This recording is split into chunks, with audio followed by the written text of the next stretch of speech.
Hello, everybody. NBC Sports presents the Denver Broncos and the Los Angeles Raiders.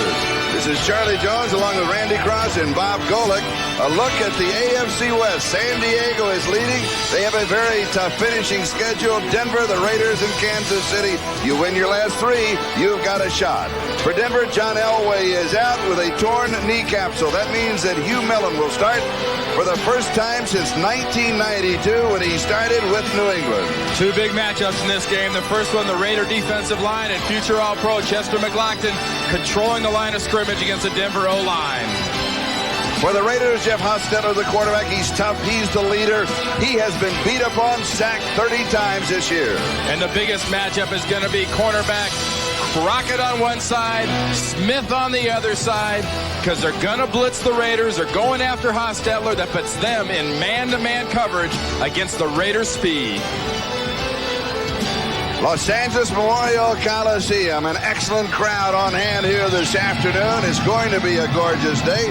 The temperature in the 60s. The Raiders won the toss. They will be receiving. The Denver Broncos will be kicking off. Jason Elam will kick off for the Denver Broncos, and number 89, Alexander Wright, number 86, Rocket Ishmael. They are the two deep backs. They are speed burners. Exactly, Charlie. And the Raiders have dominated this matchup. Archell 10-1 against the Broncos for one reason alone.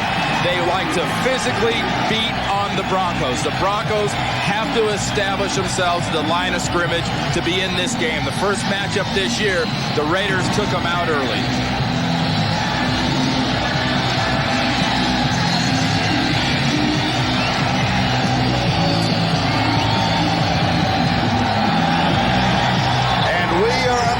The Coliseum. Taken back at the 2-yard line by Alexander Wright. He heads to the right, slips a tackle, slips another one, turns the corner, has a pretty good return. Tony Kimbrough finally chased him out for the Denver Broncos. For the Raiders, the quarterback, Jeff Hostetler. And look at that offensive line. Hostetler will hold on to the ball. He will hold on to the ball. He will hold on to the ball. His line will have to give him time to throw. Backs and receivers, Tim Brown has 73 receptions. That is 16 more than the rest of the wide receivers combined. You mentioned the speed of the Raiders. When they go to the 3-wide receiver, Ishmael comes in, and they go down the field. Don't be surprised, just like they opened up the San Diego game on Monday night, the Raiders will go long early, they'll go long often. And they open with a play-action fake. Hostetler scrambles, he is going to be sacked. He is dropped back at the 13-yard line. He'll lose about 5 on the opening play. Carl Mecklenburg got him, along with Simon Fletcher. That, by the way, only the 13th sack of the year for this defense of Denver. That front seven, well, we mentioned it. They had a low of 12 sacks. They've got to have more. They have started with one. Secondary. Ben Smith, Ray Crockett, the cornerbacks. They'll have a busy afternoon and that against secondary, the speedy wide receivers. Charlie, that secondary was immediately challenged. They sent Alexander Wright deep down the field, the play-action fake. They were going for the bomb on the first one. Great coverage. And he'll throw again. Here's pressure from this side. He's throwing it away. He caught a blitz coming from Mike Crow, and he had to dump it off. It is incomplete. It will be 3rd down and 14. Sort of the missing ingredient in Mike Kroll's game this year, all the year long, has been the pressure as 51 comes from the right side of your screen on Hostetler. And Hostetler is just getting this thing away because Kroll has never even breathed on. It will be 3rd down and 14. You will recall last Monday night against San Diego, the Raiders scored on their first play. 76 yards on the touchdown pass to Alexander Wright. Now they face 3rd and 14 in their opening drive. And Hostetler to throw. Has pressure up the middle, completes the pass up the middle. Alexander Wright, and he is decked at the 21-yard line. It will be 4th down, and the Raiders will kick it away. Elijah Alexander nailed him. And the key on that play is just the fact that the Broncos have come out. I talked about the fact that they had to establish themselves early. What got them to this point at 7-6 and a shot at the playoffs is being physical and attacking on defense. They blitzed all 3 downs and come up with a big hit on 3rd down by Alexander. They have to keep that up this entire game to get in the Raiders' face. Jeff Gossett will be kicking to Glenn Milburn. And Denver could open with excellent field position. good kick. Just turns over at the end, takes it at the 35, slips a tackle, cuts back. Good coverage for the Raiders. Only a couple of yards on the return. 45 yards on the kick. We've got a flag down. It was dropped at the 40-yard line. Jerry McBride's the referee.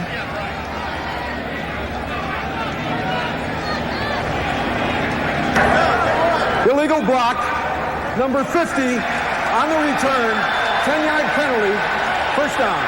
The call on Ray Jacobs, the rookie free agent from North Carolina. You've got to look from the get-go for the Denver Broncos, Charlie.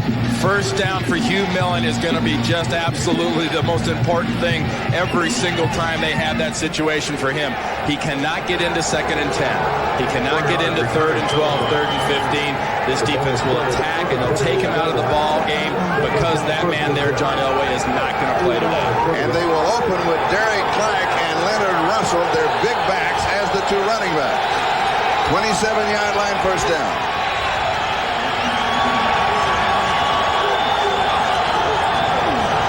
Pitch to Russell around the right side, and he's out to the 30-yard line. So he'll pick up 3 on the opening play. Eddie Anderson with the tackle. Hugh Millen, of course, the quarterback, that offensive line. They've got to take it up a notch if they are going to give him time to throw. Backs and receivers, all eyes not as usual on number 7, but on number 17, quarterback Hugh Millen, 9-year veteran playing in just his 32nd game. And really the challenge for this entire group when they go to 3rd down, 1st and 2nd down, throwing the ball, getting used to Hugh Millen at quarterback from the receiver's standpoint. And here's Russell again, this time off of the left side. Almost breaks a tackle, a fistful of jersey, but he still stretches the jersey to the 35-yard line, and he picks up 5. Anthony Smith and Greg Biekert on the stop. Well, you talked about the big backs in that backfield. Chester McLaughlin is down after trying to get in on that last play in the tackle, and what they did, they just came right at that side. McLaughlin starting in a little bit unusual spot today, starting at defensive end, which is a change-up for him. He was the first one that got a face full of the running back, and Biekert managed to drag him down. But so far, the Broncos are asserting themselves. They're the ones that are initiating contact. They're initiating a lot of the action, and that's what they have to do against a team like this that has defensive linemen like Chester McLaughlin, especially on defense, because this is a defense that likes to penetrate and it likes to completely disrupt an offense. For the Broncos, it will be 3rd down and short. Actually, about 2.5 to go for the first down. Glenn Milburn comes in to join Leonard Russell. They are now the 2 running backs. And they'll show the shotgun formation for the first time.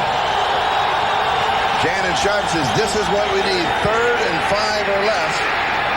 And the pass is too tall, far side. It is incomplete. He goes to Milburn. Fredrickson had the coverage. 4th down, and Denver will kick. But look for Milburn to be very involved with Hugh Millen. And Hugh Millen knows that in that situation, that's just sort of his first series. He's a little pumped. He talked about, hey, all quarterbacks are pumped up at the beginning of a game. I don't think it's that unusual, and I disagree with him. He's in a high-pressure situation here, and that adrenaline is just working a little bit more. Tom Royan will be kicking to Tim Brown. And it is high, fairly short. Tim moves up, takes it at the 30, has a couple of yards on the return. He steps out of bounds after that 36-yard kick. We have no score. We'll be back in a moment. This is Charlie Jones and Randy Cross for the Raiders. Their second opportunity on offense. Do you look for them to go long again? I look for them to go along a lot because what Denver did was they came out and they did what they've been doing best, and it's attacking defensively. The problem with attacking defensively, it leaves your corner in man situations, and man against the Raiders is like risking death because they will go long, and Art Shell loves to get the ball down 30, 40 yards down the field, let his guys run down underneath it. The ball just shy of the 35-yard line. Raiders in their own territory. No score in the ball game. And the give is to Harvey Williams. Williams will take the shot straight at the middle for about 3 yards on the play as we step across the country to New York for an update. All right, Charlie, an important game to both the Raiders and Broncos in the AFC playoff picture. The Bills lose to Minnesota, and this injury with a minute and a half to Jim Kelly. He left the game with an injury to his left knee, hit by Henry Thomas of the Vikings. 21-7, Minnesota wins it. Buffalo falls to 7-7. Charlie? Well, we're going to miss Buffalo in the playoffs, it looks, but what a nice addition with the Vikings playing so well near the end of the season. Hostetler, he is going to run. Will he slide? No, he'll dive for it. Across the 45, 46-yard line. He scrambles for the first down. First down of the ball game for the Raiders. Mecklenburg covers it. Charlie, remember what the Raiders do best is they form a pocket like this for Hostetler. He stands back in it longer than anybody else in the league, and he looks downfield. Here he takes a page out of Elway's book. He gets in the pocket, he sees a hole, and he just takes it. This is gimme yardage. This is a quarterback just saying, hey, look, I'm not going to take a risk. I'm not going to take a chance. If you'll give me 7, 8, 10 yards, I'm going to take it. Raiders with a first down. And Harvey Williams again gets the call. And a couple of yards to the 47, he bumps into Darrell Hall. Hall is the strong safety. He is starting for Steve Atwater, who is inactive for the ballgame. He is plagued by that hamstring injury. He really is. And he didn't practice all week long. In fact, Elway was a lot less questionable than Atwater was. And you know how bad that's got to be when that's the situation. But this is a guy much out of the Atwater mold. This is a defensive back, spent some time in Canada, that loves to come up and make contact, likes to blitz. Coverage is not his forte.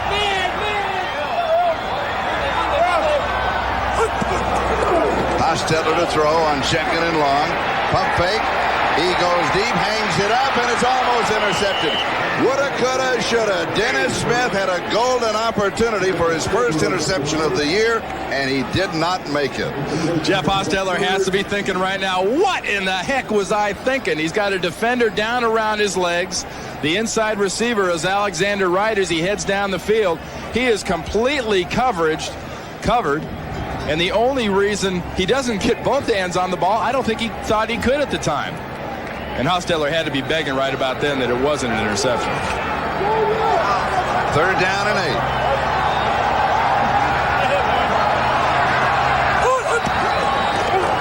Four-man rush. Pressure from both sides. He is hit. It is an incomplete pass. So it will be fourth down. It was Simon Fletcher who got to him. And so the Broncos continuing to apply the pressure to Hostetler. At all costs. They're bringing Mecklenburg. They're bringing the safety Hall. They're bringing everybody. And they're doing what they haven't done most of the season. That's getting to the quarterback early. They've gotten to him on occasion late. But when you can get Dronette and you can get Fletcher there, you get him home against this quarterback. He is not used to seeing a Denver Bronco team this year going after the quarterback. Jeff Gossett will be kicking to Glenn Milburn.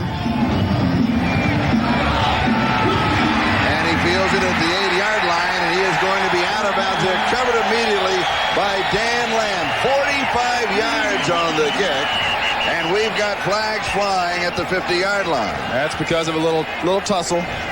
Jeff Gossett, the punter, was involved for the Raiders.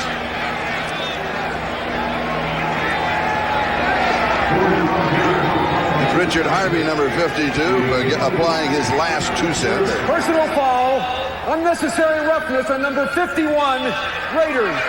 15 yards. That's Aaron Wallace. Dead ball spot.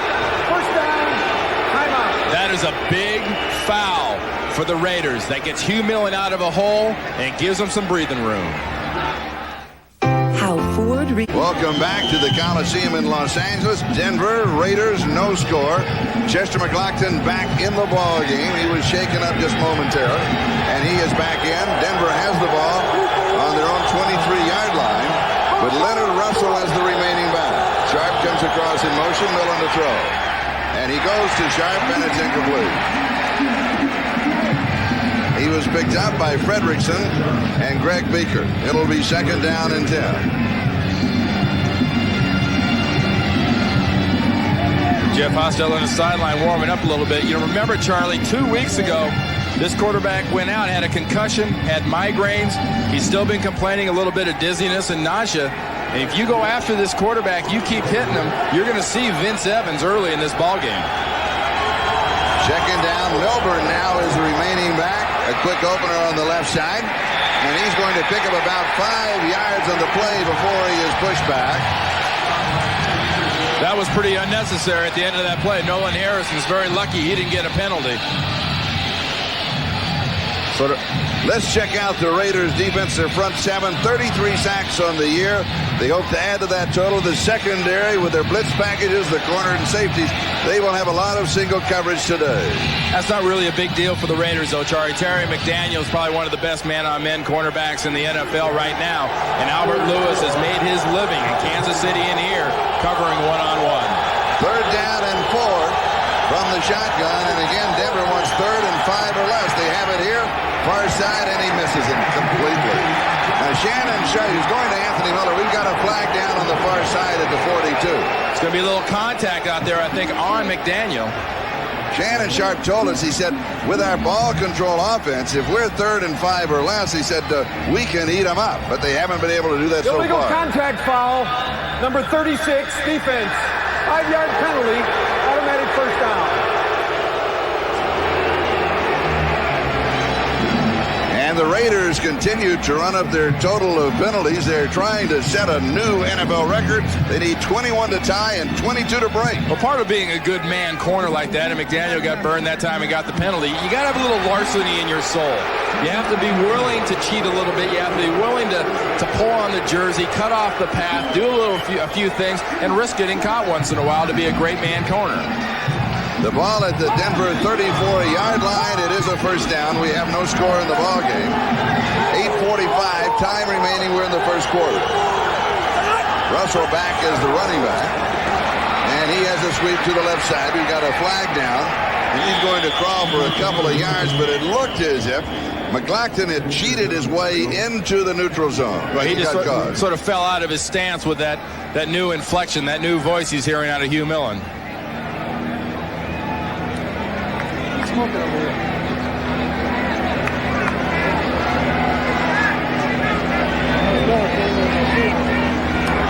Offside, number 74, defense. They call it on Nolan Harrison. First down. That is the 3rd penalty already against the Raiders here in the first quarter. Well, I asked the defensive lineman. Here's Chester McLaughlin. He's clearly the man in the neutral zone right there, 91. I asked him on Friday, how long does it take to get used to a new quarterback, a quarterback's cadence? What does that take? He says, it takes me 2 or 3 series because most quarterbacks establish their rhythm within those numbers. And here's a sweep to the left side with Derek Clark. And Clark is around the corner, and he is out of bounds outside the 47-yard line. Let's call it the 48. Beekert was chasing him, and he's got the first down. You want to see a good block? I mean, a good block. Watch Leonard Russell, 42, out in front. He just absolutely flattens right there. That's McDaniel. I mean, you're talking airtime, and you don't get too much airtime usually on blocks, but all of a sudden the guy's standing straight up, and suddenly his helmet and his feet are at the same level. Spotted at the 47. Here is Russell, who laid the block, and now he is laid out as he has no gain, covered by Nolan Harrison and Rob Fredrickson. It's going to be 2nd down and 10 as we go to New York. And an update, Greg. All right, Charlie, at the Meadowlands, the Giants keep their playoff hopes alive. A pass interference call against the Bengals set up Rodney Hampton's 3-yard run with 40 seconds to play. It's a 27-20 Giant win. They have won 4 in a row, Charlie. All right, thank you, Greg. Here we have 7:27 and counting in a scoreless first quarter. Miller to throw, blitz from the outside. It is picked up, pump fake, comes back. It is tipped incomplete. He had a pump fake to the right, and then he came back to the left. Rob Fredrickson was there. He was going to the number 2 tight end, Jerry Evans, who, by the way, has 9 receptions and a pair of touchdowns. Watch what happens at the very end. When he does pump fake that action, Fredrickson's right there. He's just trying to make something happen because the timing has been broken down by Chester McLaughlin in the pocket. Watch 91 right at the very end. He knows he's got to get rid of it, and he's got nowhere to go. 3rd down and long. Here comes the blitz from the outside again. Pressure from the backside. It is tipped, and it is incomplete. Wade Phillips wanted a flag called on Albert Lewis. Shannon Sharp, the intended receiver, he did not get it. 4th down. Good defense there by Albert Lewis, Charlie. He was all over him. Legally, all over him. There is a difference. Yeah, a flag. So Tom Royan will be kicking for Denver. Just a check of the flags in the Coliseum. We don't have any wind at all today. Tim Brown is the return man. Oh, good catch. He'll let it go. Signal for the fair catch, and it will take a Bronco bounce inside the 5. We'll be down between the 3 and the 4-yard line. We'll step aside following that 49-yard kick. No score. Back in a moment. This aerial picture courtesy of the Goodyear Blimp Eagle, based in Carson, California. Today's pilot is Charles Russell from Downey. Raiders from their own 4-yard line. Here is Harvey Williams around the left side. He almost got caught. Harvey Williams. For a loss of a yard or 2, but slipped a tackle and got around the corner to the 10-yard line. Good move. It was. It's a defense, really. You have to attack a lot because this offense has got 2 tight ends.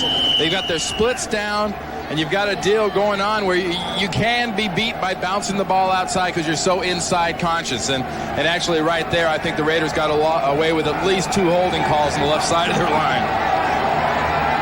2nd down and 4. Rathman is the fullback. He is the lead blocker for Williams. And Harvey is close to the 1st down at the 14-yard line. He needed 4, and it looks as if he may have gotten it all.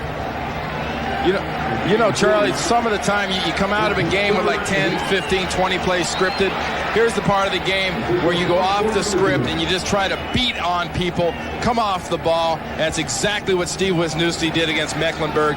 Came off, put his head right in the middle of Mecklenburg's chest, and drove him off the line. And that was one of the keys to the first meeting between these 2 teams, because the offensive line for the Raiders took huge splits, about 3-4 feet, and came off and brutalized the Broncos defense. And it is the 1st down. When we talked with Shannon Sharp yesterday, he said one thing that he always liked from a Broncos standpoint of playing the Raiders, he says that you just line it up, and we want to find out if our 11 are better than their 11. He said, and that's the way it is supposed to be. Well, I tell you what, the Raiders 11 was better than the Broncos 22 That's right. last time they played, because Shannon Sharp and the entire Broncos team, the first time they looked at the scoreboard, they were down 21-3. And now the challenge for Denver in the scoreless first quarter is, can they survive against the Raiders without John Elway? Here comes the blitz. Play action fake. Hostetler rolls out. Signals for a man to go long. Has him open. Throws it. Good reception. Here's Harvey Williams with a jump catch. Big play. 27 yards. Hostetler to Williams. Darrell Hall and Ben Smith finally got it. And a little bit of a different deal that Jeff Hostetler's added to this offense the last 2 years. Unlike most Raiders quarterbacks, when he gets out of the pocket, he's very good at finding his receivers and throwing touch passes. That's a touch pass. As you're running to your right, you're throwing it to a receiver who's going to your left. That's a very difficult throw, perfectly executed by Jeff Hostetler. Raiders 40-yard line, 1st down.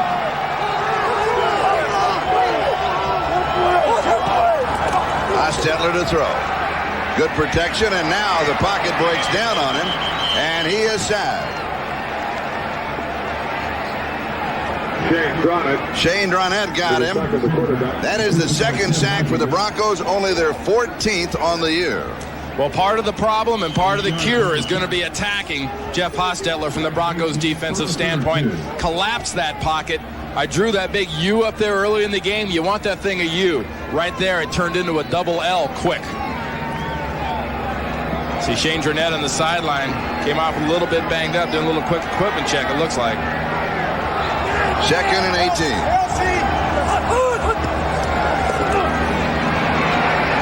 This time Hostetler with good protection goes to the far sideline to Tim Brown. They're going to say he has the catch. He was pushed out, but if you make the catch, and you would have come down with both feet inbounds, and you get the call. And it's good for 17 yards. Need 1 more for the 1st down. Now this is pure timing between Jeff Hostetler and his favorite receiver, Tim Brown. He's up. And when he comes down, watch where his feet are before he's hit. Watch the feet hanging in the air right there, Woody. That is a judgment call. That is a judgment call and there. a good judgment call, too. You're going to get that I'll call. say judgment. All right. Third down, actually 1.5 yards to go for the first down. And Harvey Williams is turned away at the 50-yard line. But now remember, he had to get the ball to the 50. They're going to mark it on the Broncos side of the 50, and he has the first down. You know, Charlie, I talked about those big splits for the Raiders offensive line. This is the area right in here. See this? See this here? See this here? That makes just for more area for the Denver defenders to have to cover. The Raiders are a team that loves to man block, loves to come off the ball and nail you in the chest. And Charlie Waters, the defensive coordinator at Denver, knows when they split my guys out, slanting and splits and blitzes have to be done. Hostetler throwing on first down. He goes long, has a man, and it is knocked away. Excellent recovery and a great catch up by Ray Crockett. He got there just in time. That looks like the exact same play Hostetler burned the Chargers for last week on the opening play. A quick play action fake. Throw that thing up over the right side of the field. Let your guy go get it. Only problem? Ray Crockett doing a great job off of a blitz, isolated in man, of doing the coverage and then getting the ball. James Jett, the intended receiver, bring it back to the 49. It is second down and 10. No score in the ball game. Round the motion man. And here is Harvey Williams. He's going to pick up a couple of yards on the play, and that's going to be it. So mark it third down and 8. Now remember, the Raiders started this drive following the punt back at their own 4-yard line. This will be the 9th play of the drive. And interestingly enough, they have done it without a penalty. And you saw the evolution of sort of a game plan and how to call offense. You're backed up, you run the ball. You throw a safe little pass to the running back that turns into a long pass, and suddenly Art Shell's game plan is wide open. He is an offensive coordinator, Tom Walsh, can just say, now I can run anything I want. Third down and 8. Glover, the tight end, the motion man, with 3 receivers on the right side, pressure and a sack. Third sack of the ball game for the Denver Broncos, and Simon Fletcher gets this one. Charlie, the NFL record in a non-strike year was 13 sacks in a season by the Baltimore Colts. The Denver Broncos came in here with 12. You expected the protection to come for Hostetler. What's come for Hostetler has been no time, and specifically by 2 guys, Simon Fletcher and Dronette. Third sack of the ball game for the Broncos, so Jeff Gossett will be kicking. And Glenn Milburn is the return man. He's back at the 15-yard line of Denver. 2:21 and counting. Time remaining in this scoreless first quarter. Pressure, but he gets the kickoff. It doesn't turn over, but takes a Raider roll inside the 15. It's going to go down to the 11. We've got a flag back at the 37-yard line. If it stands, it's a 48-yard kick.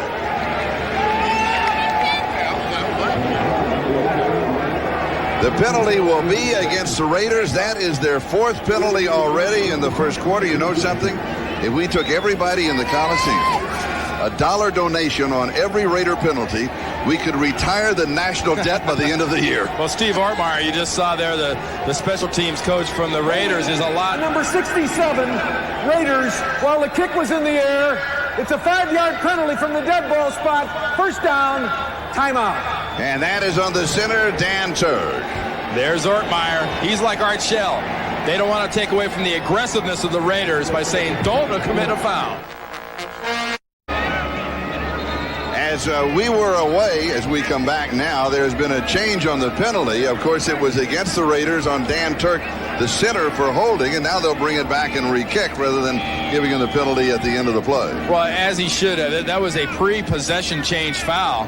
So it doesn't go on after the possession. It's not added on then. It's added on as the old spot from the last foul.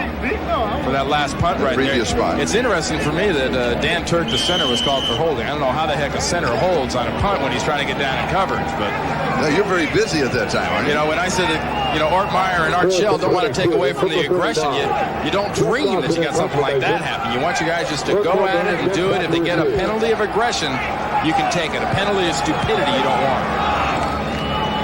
All right, and here is the kick. Milburn for the 20, 25. He spins, breaks loose, Dodges, darts, 30-yard line flag. A highlight film return of 10 yards following the 41-yard kick. Put that down in slow motion and replay it, and you've got a highlight package. Wes Bender with the tackle, and here is Jerry Muckrow. Illegal block, number 50 on the return. 10-yard penalty, first down. That's on Ray Jacobs, the rookie. Next Saturday here on NBC at 3:30 Eastern Time, a special edition of NFL Action. It may be a day game. It's prime time on NFL Live. You will not want to miss Bob Costas' interview with the 49ers flamboyant all-pro cornerback Deion Sanders. Then Sanders, Steve Young, Jerry Rice, and the explosive San Francisco 49ers will host John Elway, if he is well, Shannon Sharpe, and the Denver Broncos in a game crucial to the Broncos' playoffs hope. Denver versus San Francisco. That is next Saturday here on NBC.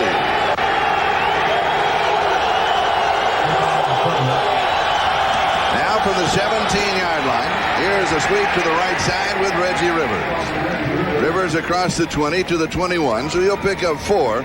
It'll be second down and 6 as Greg Biekert makes the tackle. That was a nice play with the backside by Chester McLaughlin, running that thing down and making the tackle. But you know, one thing that comes to mind right now is watch 91 working from the backside. You're getting blitzes, you're getting attack out of the Raiders defense, and the play comes from a backside defensive lineman. Except for a couple of the Raiders defensive linemen, this Raiders defense right now looks a little soft.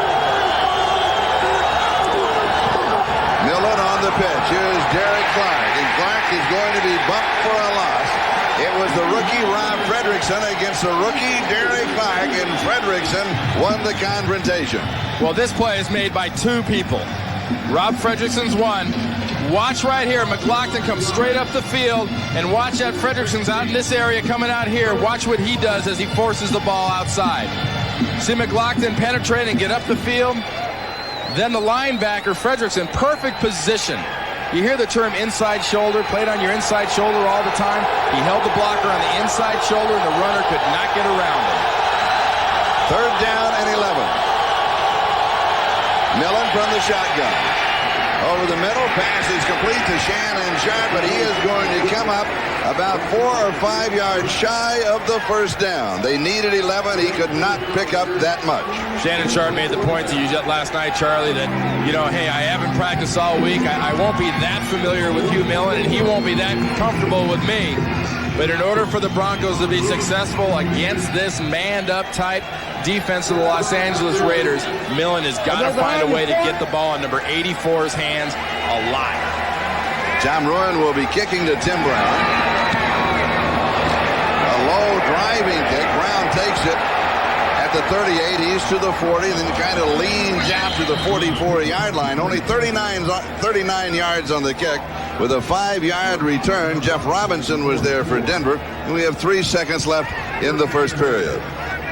Take a look there. You see Fred Biletnikoff with a headset and a hat on talking to Jeff Hostetler, and his main concern for his quarterback right now has got to be the protection that he hasn't gotten, because the Broncos have gotten there. They put pressure on Hostetler with blitzes, but they've gotten home on him with straight defensive line rushes. Now, when we talked with Hostetler yesterday, he was still talking about the fact that he had been, the stomach hadn't all settled down from the concussion of a couple of weeks ago.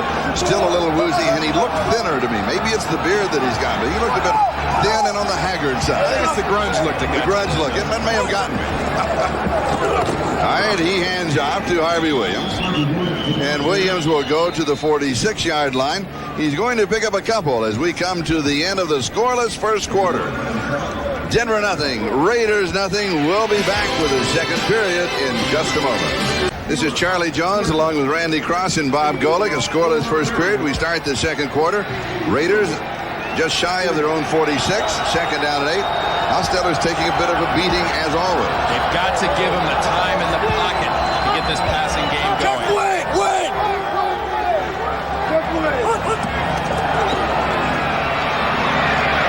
Hostetler buys some time, throws knocked away. Good defensive play. Tim Brown is arguing that he wants a flag, but Rondell Jones came over the top, avoid the contact, went for the ball. It'll be second down and 10. Remember that old commercial, over, under, around, and through. You're going to see over, under, around, and through. Rondell Jones. over. There it is. Nothing wrong with that. That's just good, aggressive defense. That's a little bit of an academy job right there by Tim Brown, complaining to the official, setting up for a little later call. And let me make a correction. It will be 3rd down and 8.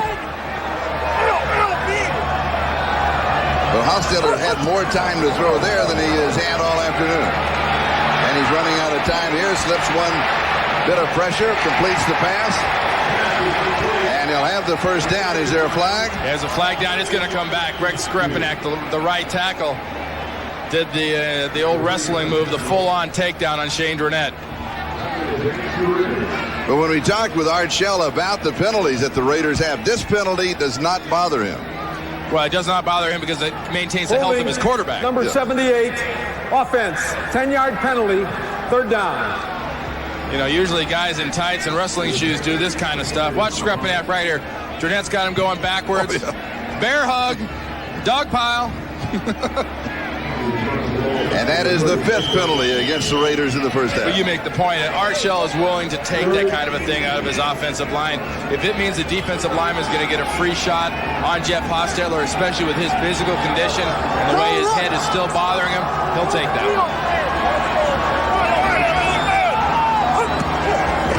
Hostetler to throw, 4-man rush. Rolls out, throws, it is high, incomplete. Tim Brown went for it, couldn't bring it down. And it will be 4th down. A great change of pace now by the Broncos. And Wade Phillips and Charlie Waters, they're rushing just with the linemen. See all the time Hostetler's had the last couple of times?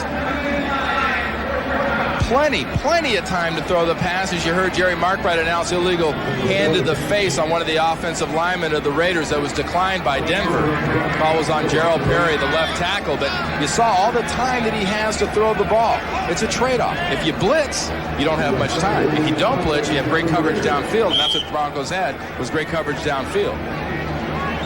Jeff Gossett will be kicking. Glenn Milburn is the return man.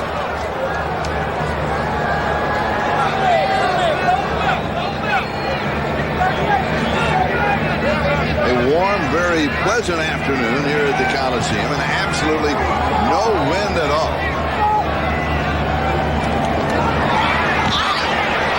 And the kick is not that good. We have flags flying. And it will be down around the 23 or the 24-yard line by the Raiders. A 41-yard kick. You got an offsides and you have a hold, both on the same guy.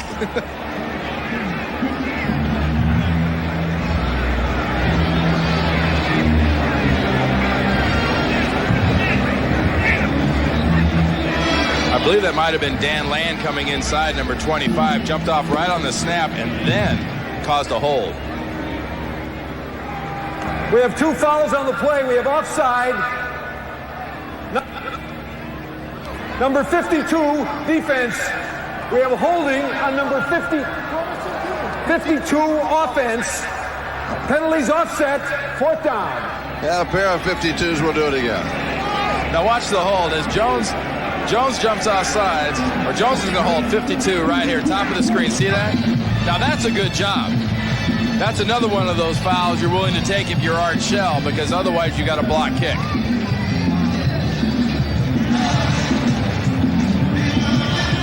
And so we'll try it one more time. It's 4th down and 18.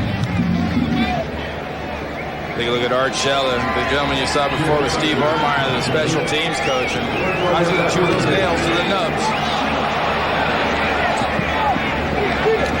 And this one will be down at the 31-yard line. So Denver will have pretty good field position, a punt of only 33 yards. No score, back in a moment. 14 minutes to go in the first half. We have no score. And the Raiders fans, they are here as always. So is the Raiders defense so far. Millen, 1 for 5 for 7 yards. Only 29 yards in total offense. Play action fake, throws complete to Russell. Ball is in the air, knocked loose. A scramble for it. Raiders had a hand on it, couldn't hold on to it. Denver retains possession. And it is Dwayne Carswell, the rookie tight end from Liberty, who recovers the ball. A very nice play call right here by Jim Fossil, the offensive coordinator. Russell gets it. Now hold it and don't get cute. And jumping around on this Raiders defense is getting cute. You go in the air and try to make things happen off the ground, you're going to cough the ball up against this defense.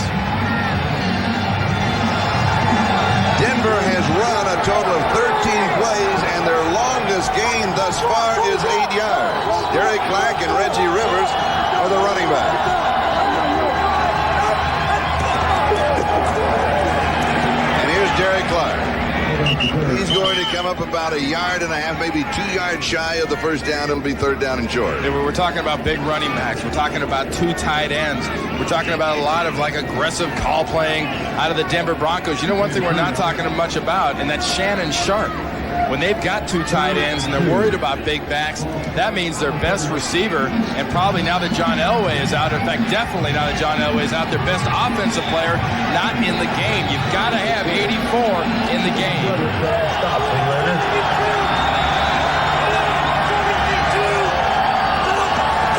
Here comes the blitz. And he's sacked.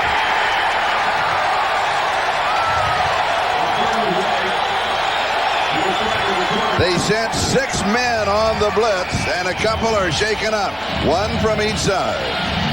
Now you know what it feels like to be inside of a blender. As Eddie Anderson coming from the inside. You got McLaughlin. You got everybody coming after you. If you're Hugh Millen, you got a feel for a quarterback in this situation because there's not much you can do. There are no friends for you in this situation. And really, your only friend is the ground. You got to get down to it. Dave Wydell was shaken up on the play. Eddie Anderson was down for a moment. It'll be fourth down. Well, Eddie Anderson caught a helmet right in the knee as it was blitzing, right above the knee and the thigh muscle there from Reggie Rivers. It was blitz pickup. So Tom Rowan is going to kick. Tim Brown is the return man.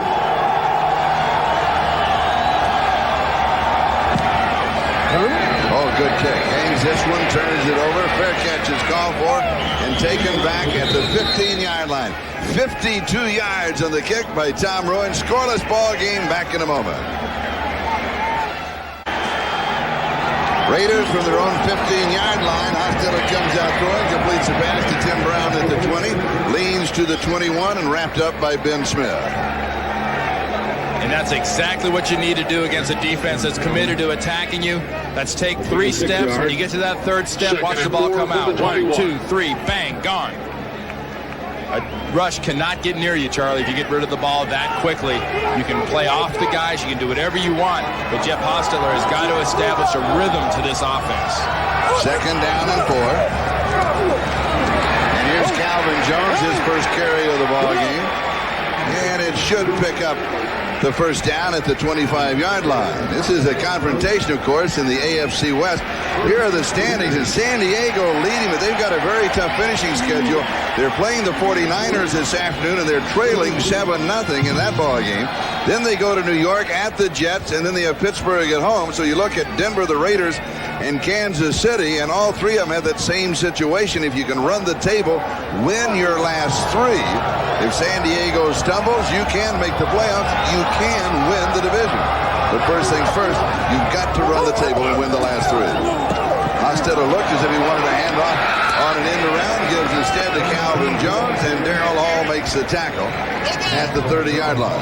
Yeah, Calvin Jones, the rookie out of Nebraska, he is in this game for one reason, and that is to carry the ball. He doesn't catch many passes. He doesn't block, but what he does well is he follows blocks like the ones that Wisniewski and Perry and Bender are making out there in front of him. And he is what I would refer to as a decision runner. He's a guy that when he has to make a decision, he's already 2 feet into the hole before he makes a decision. This guy attacks a hole, attacks a crease. 2nd down and 5. Hostetler, 3 steps, fires, pass complete. Tim Brown up the sideline, across the 45 to the 46-yard line. 16 yards, Ben Smith makes the tackle, and a little word exchange as always in a game of this magnitude.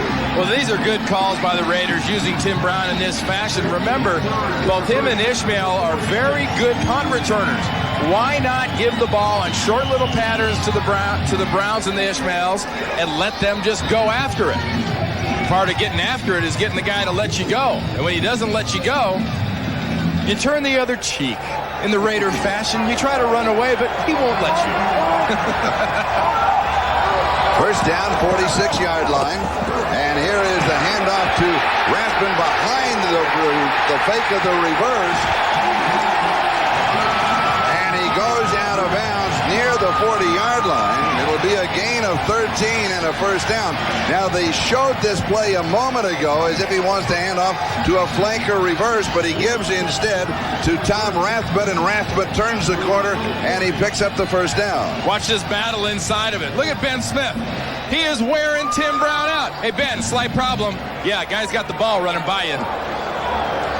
So mark the ball at the Denver 40-yard line, and the Raiders have the first down.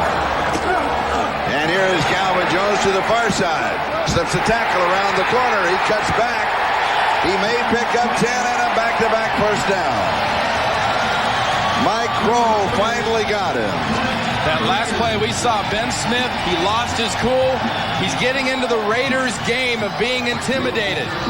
And right now, the Raider running game on that play did a little intimidating.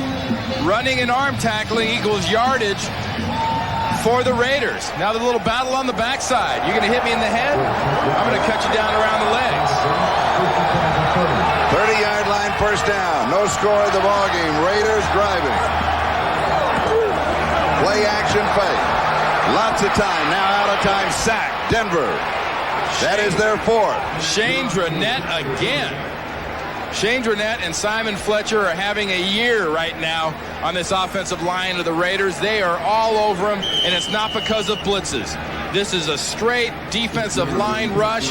You take Skrepenak, you move him back, and as soon as you see Hostetler move up, you spin off the block.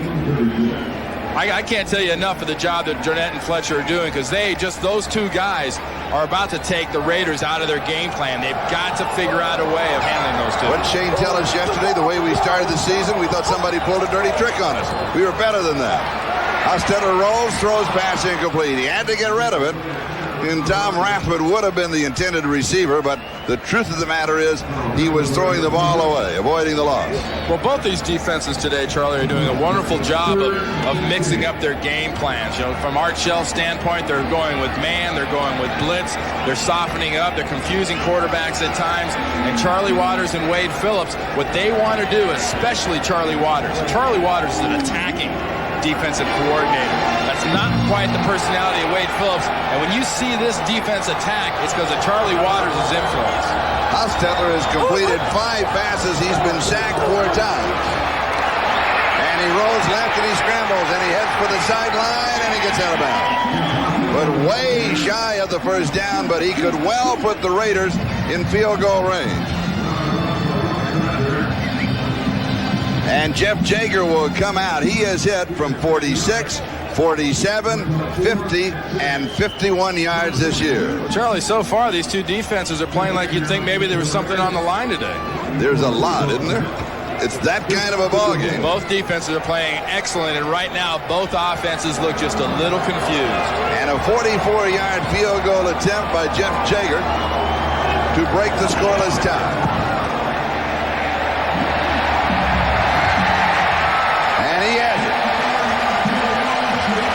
The Raiders holding their breath from 44 yards away. We'll take a look as we step aside.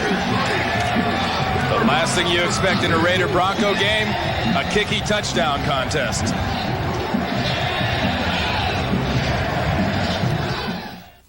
Goldberg applauding the 44-yard field goal of Jeff Jager. Raiders have the early lead, but it's late in the ballgame.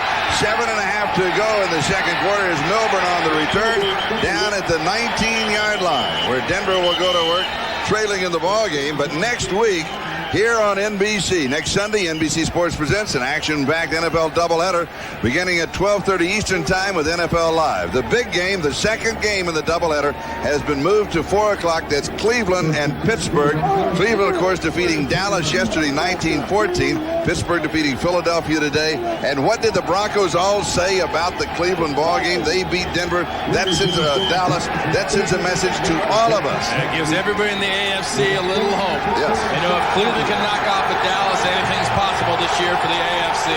Pittsburgh and Cleveland both have cinched playoff berths, but they'll be looking for home field advantage. A big game, a late game next week. Millen goes deep.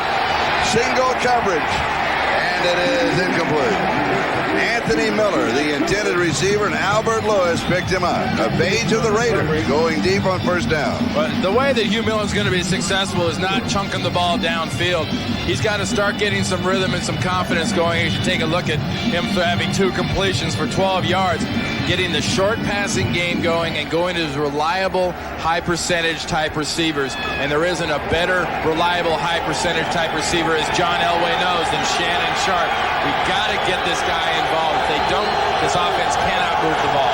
Elway with that torn knee capsule, not expected to play today. Here is the handoff to Milburn, and he is almost stripped of the ball. He's going to pick up a couple of yards. Anthony Smith wraps him up. At that point, it will be 3rd down and long.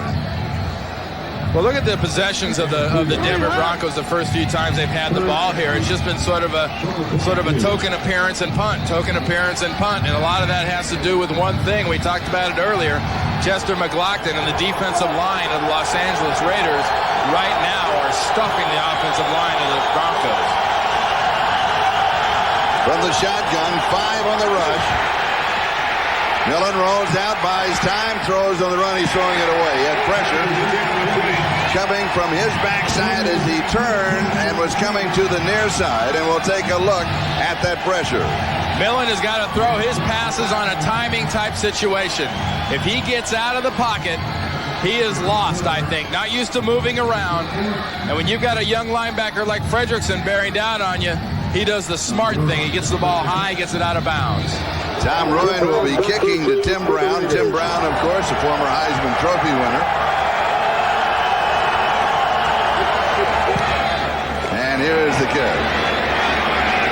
Fair catch call for by Tim at the 39-yard line.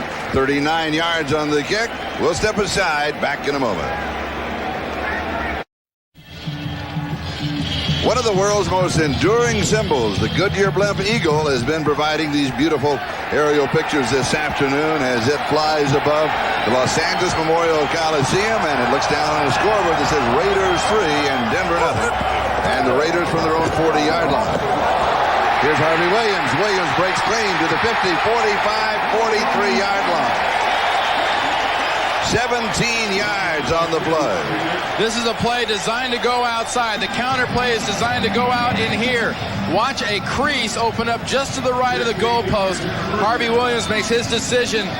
It's too good to pass up. I got to take it. It's exactly what he does. Gets a nice lead block there by Gerald Perry. And I talked about Calvin Jones being a guy making a decision who likes to attack a hole. Harvey Williams usually more of a glider, but he attacked that one. And here is Harvey Williams on a sweep to the left side. Turns it upfield, but picks up only a couple of yards on the play. Dennis Smith moves up to make the tackle. And a look at John Elway on the sideline. If I was John Elway right here, I would get right in Millen's face, right where he is right now. If he didn't have his complete attention, kind of wiggle his face mask, go, you, 8-4, 84. Shannon Sharp, get him the ball. And there is Shannon Sharp. And he looks altogether too rested. Yes. 2nd down and 8.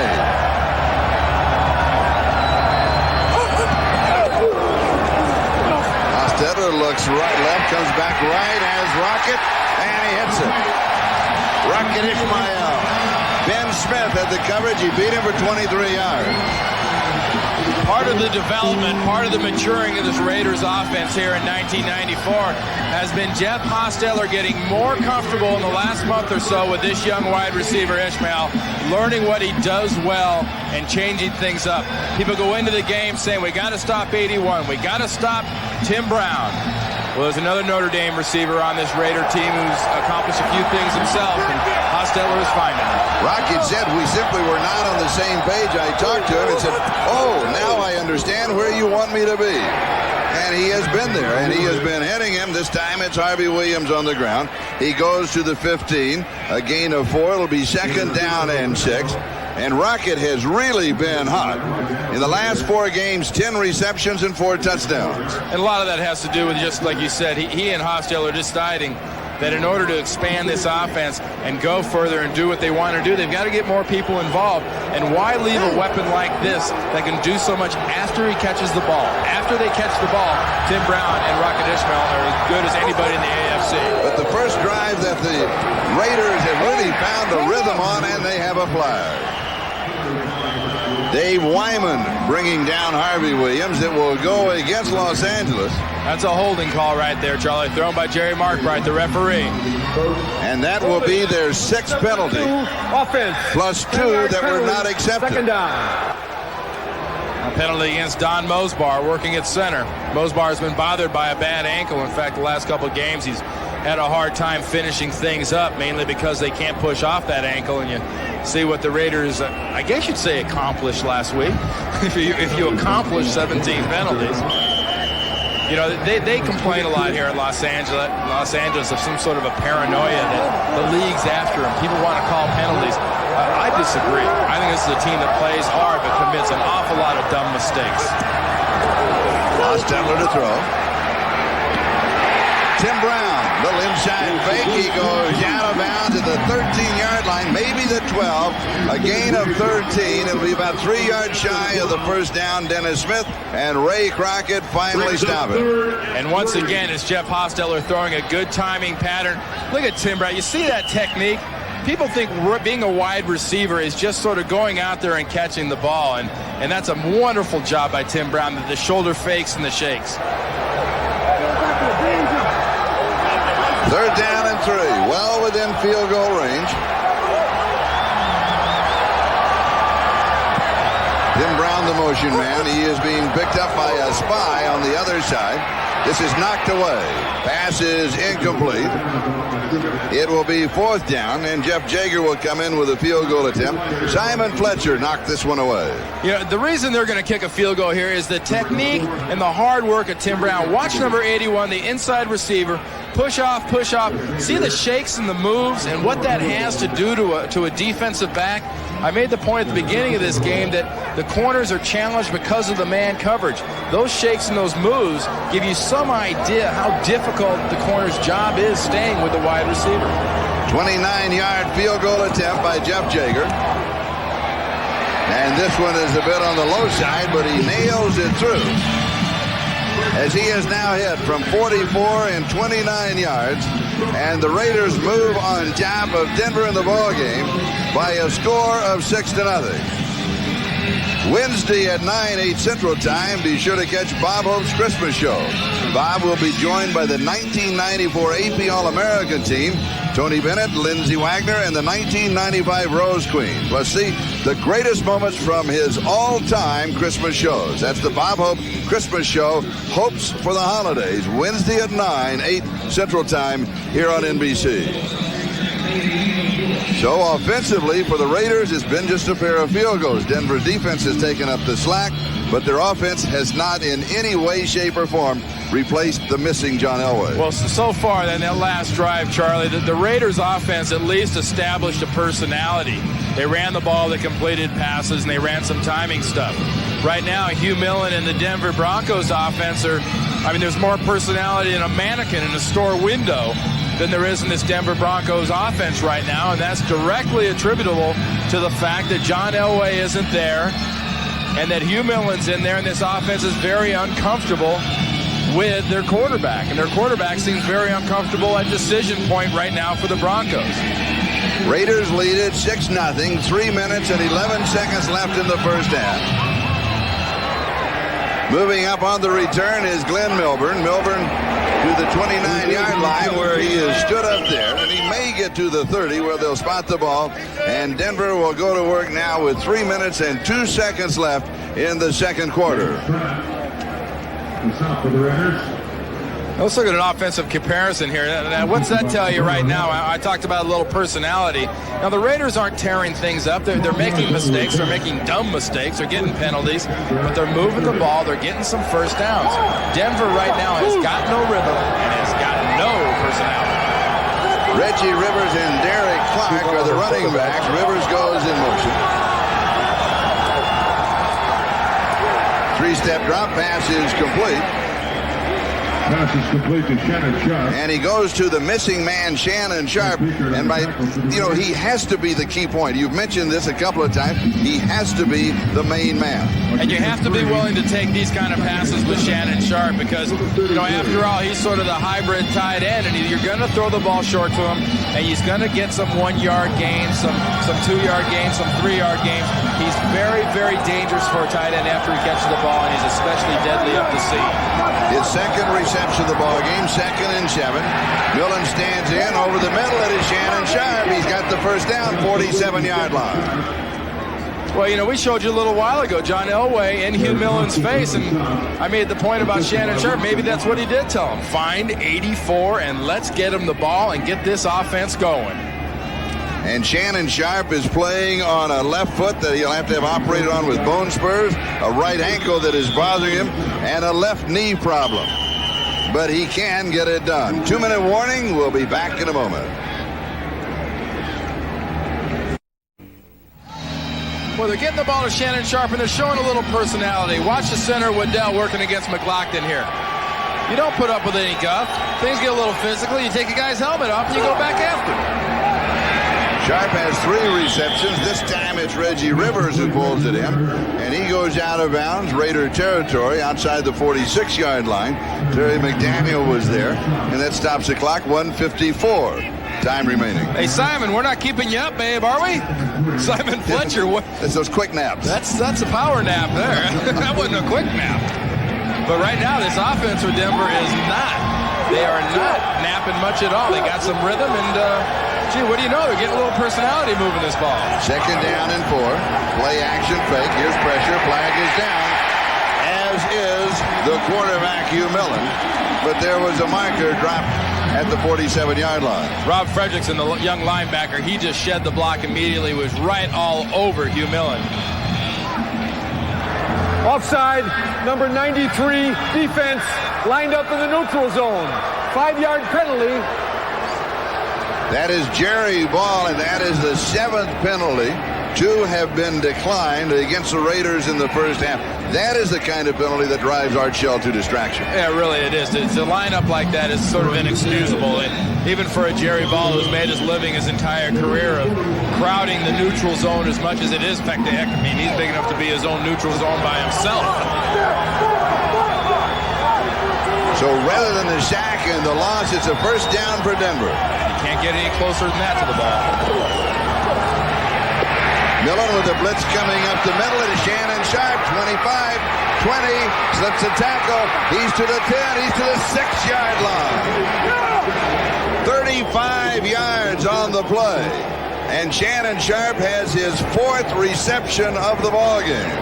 If you're going to blitz Millen and you're going to come after him, one of the problem is, remember what I said, this is a tight end that can run with the ball after he catches it. Being covered by Hoskins, the safety, he just runs away from him once, runs away from him twice. He'd have scored if he could have got away from him that 3rd time, but Hoskins finally brought him down. But that is a tight end that runs with the ball after the catch better than any other tight end in the NFL. And Denver wants a timeout. We'll step aside. Raiders lead it 6-0. Denver's at the 6. Just over 1 minute left in the first half. Raiders have a 6-0 lead on a pair of field goals. Shannon Sharp now 4 receptions, 59 yards. You saw Hugh Millen talking there to Jim Fossil, his offensive coordinator. And this offense, this is that West Coast offense. This is tight end time. You saw yesterday, Cleveland defense backed up, 6 seconds to go, throw the ball just short of the goal line. Cleveland wins the game. Who they throw it to? Jay Novacek, the tight end. These offenses love to take advantage of the tight end, either in motion or quick over the middle.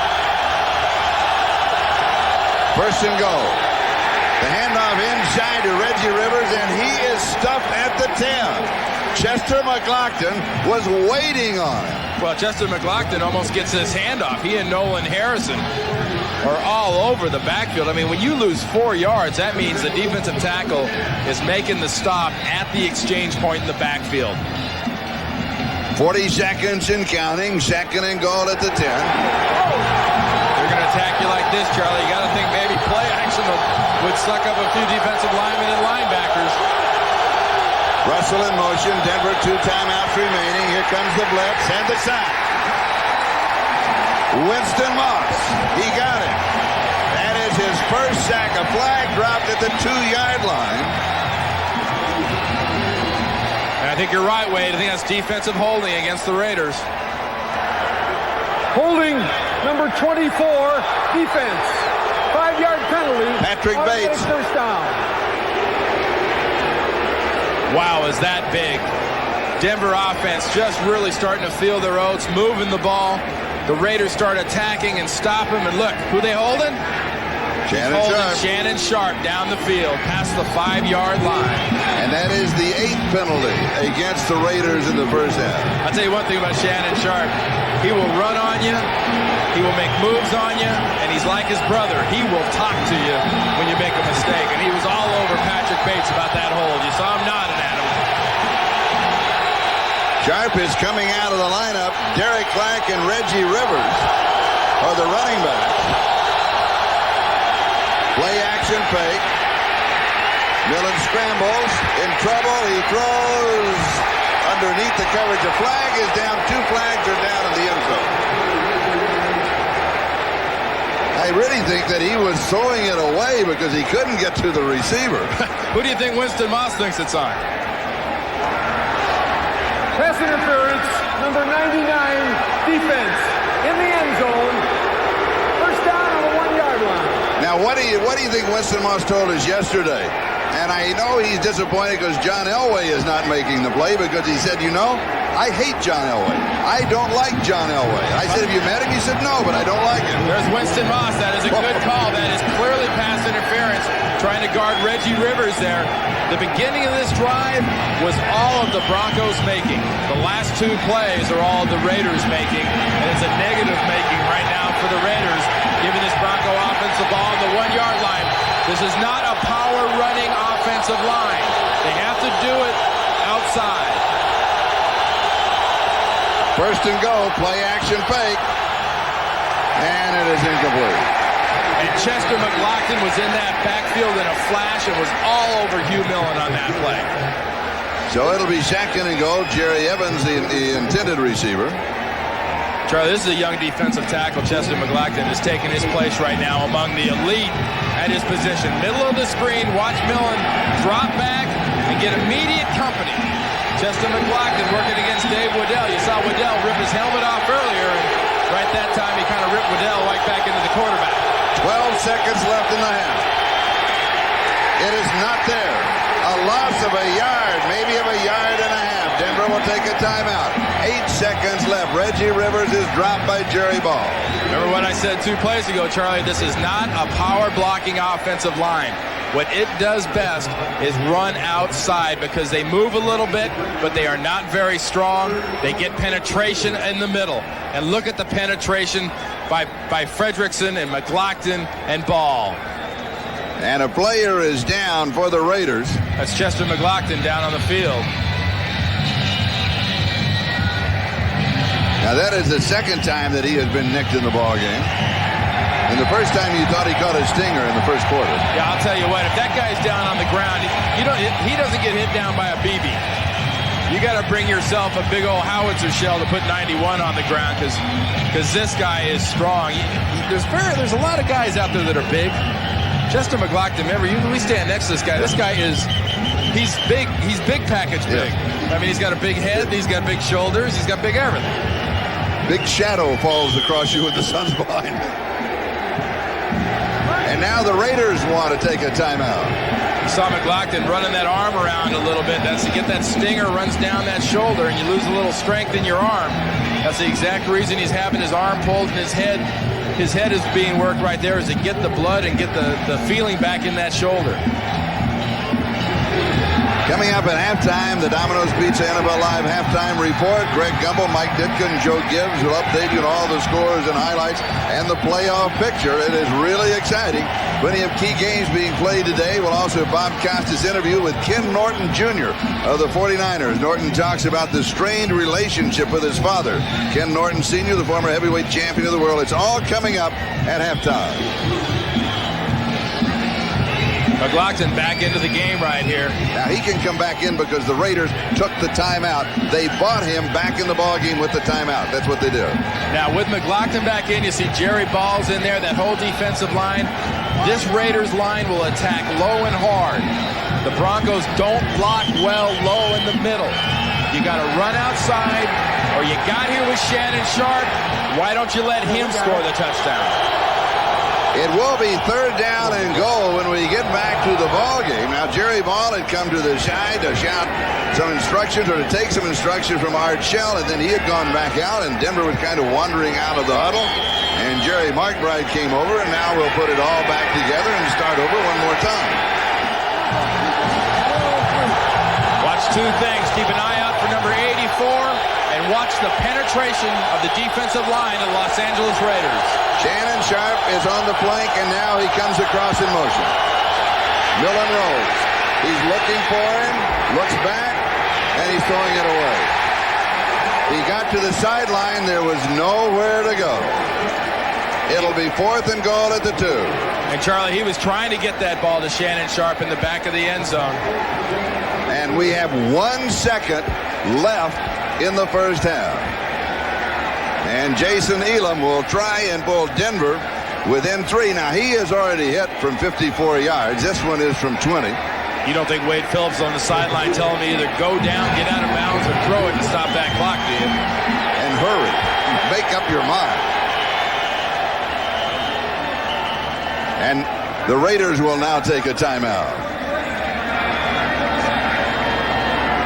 The Raiders remaining schedule, they are at Seattle, then in 2 weeks home to Kansas City, Denver at San Francisco next Saturday. San Francisco, by the way, leading San Diego 21-0 in that ball game. Then Denver will have New Orleans at home. San Diego goes to New York, then has Pittsburgh at home. Kansas City is at Miami on Monday night, then they have Houston at home, and then they are here at the Raiders. So the West is still up for grabs. Well, definitely. You know, San Francisco is turning the Chargers today into a speed bump down there at the Murph in San Diego. And if the San Diego Chargers can't make a game of that, can't come back and can't beat the 49ers today, they can start making their New Year's Eve party reservations right now because they're not going to the playoffs. They will be struggling against the Jets in New York. They've not played well in the Eastern time zone. And here's the 20-yard field goal attempt. A high snap, but pulled down, and it is good. Give credit to Jeff Campbell with the hold. The snap was high. It is good. It is 6-3. That is the score at halftime. Raiders lead by 3 as we will go across country to Greg Gumbel in New York City. Here in Los Angeles at halftime, the Raiders leading the Denver Broncos by a score of 6-3.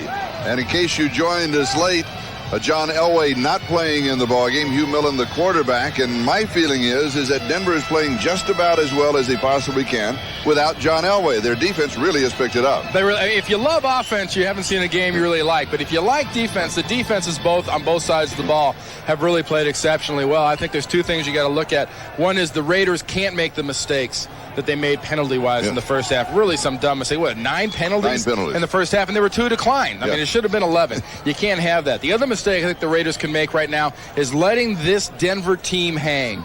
This team has got so much faith in itself. You let them hang, they're going to beat you. All right, let's go down to the field, and here's Bob Goley. Bob? Thanks, Charlie. I had a chance to talk to Art coming off the field, and luckily they didn't score because nobody wants to talk to Art after the team has just been scored upon. You know, he's real happy, obviously, with what's happening with the defense. He said offensively, the blitzing and some of the pressure that's coming from the Denver defense is kind of throwing them off a little bit, throwing them off their rhythm, forcing them to make the long throw, and really not allowing them to get into a smooth rhythm for the offense. He said second half they have to come back, reestablish the run game a little bit, and kind of go to some of the short passes. All right, thank you, Bob. The Denver Broncos with 4 sacks in the first half, and they had only 12 all year coming into the ballgame. And that's Bob makes a great point with Art Shell's comments about the short passing game, because that's how the Raiders moved the ball down the field on their last possession. The little short one to Tim Brown, let him run with it. Little short one to Ishmael, let him run with it. Get your running game going, but keep the pressure off of Hostetler. Hostetler had a little more rhythm in that whole offensive drive on the last one. It's easier to have rhythm on 3- and 5-step drops when somebody isn't busting your chops. All right, Jeff Jager to kick it away as we start the second half. And Glenn Milburn takes it at the 9. Now he's out to the 20, cuts to the near side, up the silent. Good return. And out of bounds in front of the Raider bench at the 38-yard line. 29 yards on the return. And the Denver Broncos will go to work as we open the third quarter. We'll look at the Coors Light halftime stats. And really, the part of these halftime stats that impressed me the most in the first half was the way things went for the Raiders their last couple of possessions and the yardage that they gained. They got most of that 172 yards in their last 2 possessions or so. The part that impressed me the least was their ability to continually shoot themselves in the foot with their penalties. And the Raiders with a 5-minute advantage in time of possession. Here's Derek Clark. And Clark to the 45-yard line. So he opens with 7. It'll be second down and 3. Now tell me something. Why the second half of every ball game, every coach always says the same thing. We have to establish the running game. Now why is that? Well, because usually they haven't been running in the first half, and their quarterbacks have been getting hammered. Which both these quarterbacks have been getting hammered. And if this Denver offense can establish a run, Wade Phillips knows that an inexperienced human can get things done. And here is Derek Clark. Ball comes loose.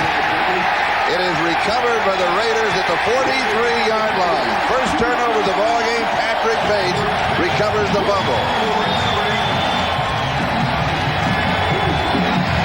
Now what you're going to see right here is you're going to see Derek Clark running with the ball, and this will be an error of effort. Trying to make things happen, stumbling, going on the arm, but not protecting the ball when he gets down to the ground. Let's see where he was when the ball comes out. Just before he gets to the ground, that was not caused by contact. Just before he's going to the ground, not maintaining the ball maintenance, the ball gets loose. And a good call by the officials as the Raiders take over on the first turnover of the ball game. And they have the ball at their own 43-yard line, leading 6-3. And if you're the Denver defense, keep changing it up. Keep Hostetler guessing, but mainly keep attacking. And here is Williams to the outside. And he's going to pick up 4 or 5 before Simon Fletcher makes the tackle. Brought down by Simon Fletcher. And with these running backs for the Raiders, that's all this offensive line really needs to do is man up, get some sort of a solid block on a defender. And the Denver defense is not the fastest defense in the world. And when you get surface on a blocker, a fast running back like a Calvin Jones or like Williams will get around you in a heartbeat. Second down and 5. Tim Brown in motion. Hostetler comes to Brown. He pulls it in. He has the first down. Mentioned in the first half that Tim Brown, Heisman Trophy winner, we asked him yesterday what would be the reaction of this year's Heisman Trophy winner before the announcement was made yesterday afternoon. And he said, well, it will change the young man's life. He will never, ever be the same again. He will always be Heisman Trophy winner. Right there, Tim Brown is doing something that he does extremely well. With short patterns, get the ball, and get as many yards as you can once you catch it. Denver 40-yard line, of course, Rashawn Salam of Colorado, the Heisman Trophy winner yesterday. You'll see him on NBC in the Fiesta Bowl against Notre Dame. Here's the pass far side, Harvey Williams. Inside the 35 to the 34, maybe the 33-yard line before Ray Crockett can bring him down. Last couple possessions that Hostetler's been in this game right now for the Raiders. You've seen that short passing game that Bob Golick talked about that Art Shell wanted to emphasize, and that's given Jeff Hostetler a rhythm. It's gotten his passing percentage up to 50% right now, and it's kept the pass rush off him. Watch as he drops. He'll go 3 steps or he'll go 5 steps. When he hits that last step, that ball is on its way out. Second down and 3. And here's Harvey Williams. And he is going to be close to the first down. He needs to get to the 30. He may not have quite made it. Raiders lead in the ball game 6-3. We're almost 3 minutes deep into the second half as Mike Kroll and Darrell Hall make the tackle. Remember, this drive was all set up by that fumble by Derek Clark right into fumbled the ball into the Raider territory there. And right now the Raiders have gotten this thing, and using Harvey Williams and using the short passing game are starting to develop what you refer to as sort of a brutally efficient type of a drive. See Derek Clark on the sideline, 43.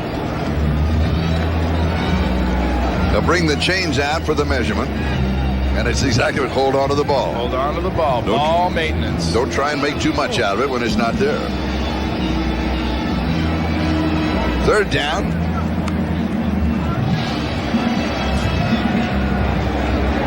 Now remember what we talked about when the Broncos had the ball at the end of the first half, that the Bronco offensive line was not a very good power blocking line. The Raiders' offensive line is extremely big, and Wade Phillips knows this offensive line with Art Shell's direction lets him come off the ball. Quick quarterback sneak by Hostetler, and he has the first down as he goes to the 29-yard line.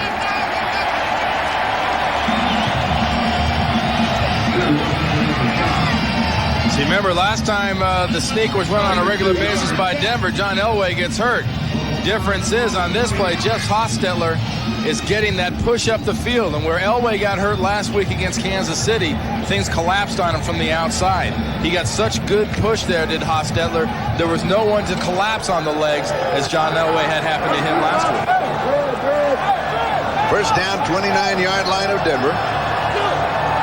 Tim Brown goes across in motion. Hostetler to throw, comes out firing very quickly. It's dropped. Rocket Ishmael. Oh, where am I going with this one? But I got there too quickly because I didn't bring the ball with me. I'm thinking ball. I look at the point. I'm going to catch it. Suddenly the mind starts to go, and you're starting to think, how many tackles do I break to score? Oh, you got to be kidding me, Jeff says. Hostetler now 9 of 19, 128 yards. And it's 2nd and 10. Gets a little lob over the middle, and it is over the head of Tom Rathman. He wanted a touch on it, and he had too much. Yeah, that was a lot of lob. He needed a little lob. Little lob would have gone about 7 yards, and Rathman would have caught it. 3rd down and 10. The ball at the 29-yard line.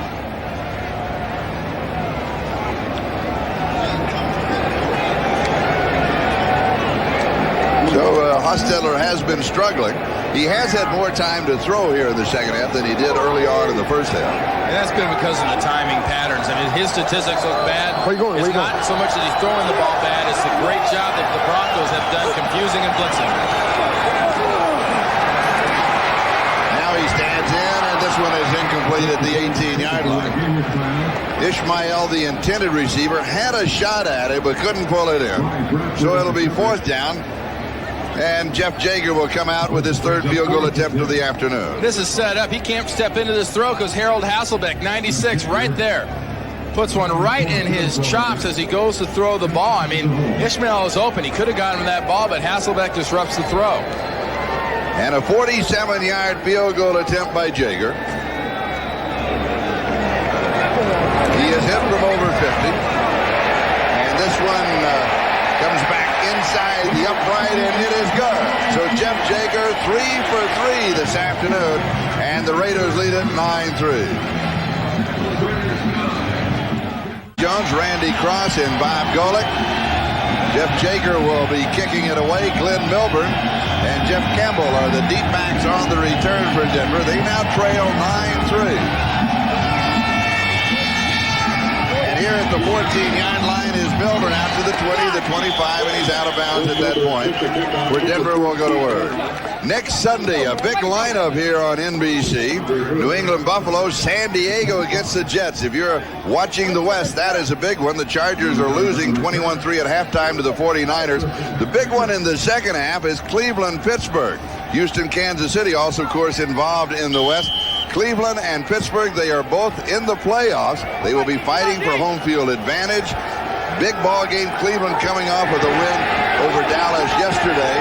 And Pittsburgh, they continue to surprise everybody with one of the toughest defenses that you will find in the NFL. Should be a good ball game from the 25. Millen fires. Shannon Sharpe. He'll stretch out to the 30-yard line. Albert Lewis with the tackle. Denver and the Raiders both now with San Diego stumbling, have their own fate, because the Raiders leading here right now. They, of course, with their 2 games remaining at Seattle, and then they have Kansas City home here in 2 weeks. Denver at San Francisco. That will be tough for them, of course, coming up next week. And then they are home with New Orleans. The standings that we were talking about just a moment ago. There is our visual backup with the ball at the 30-yard line into the 2nd and 5. Millen sets, throws underneath the coverage. Pass is complete. Once again, it is Shannon Sharpe. Well, they're getting the right guy involved, Charlie. I mean, they came out running on that first possession. It ended up being a fumble by Derek Clark. And what this Denver Bronco team does best is they mix things up. Hugh Millen and this offense learned a long time ago that, you can't just run the ball and try to go to passing occasionally. And then they said, what the heck, we'll just try throwing it all the time. That didn't work very well for them either. So they've got to mix this in just right and keep Millen out of the 3rd and longs. This is 3rd and short.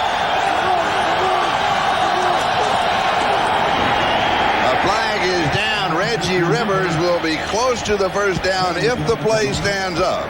Well, Chester McLaughlin was all over him in the backfield. You have to think he either lined up offsides or jumped offsides.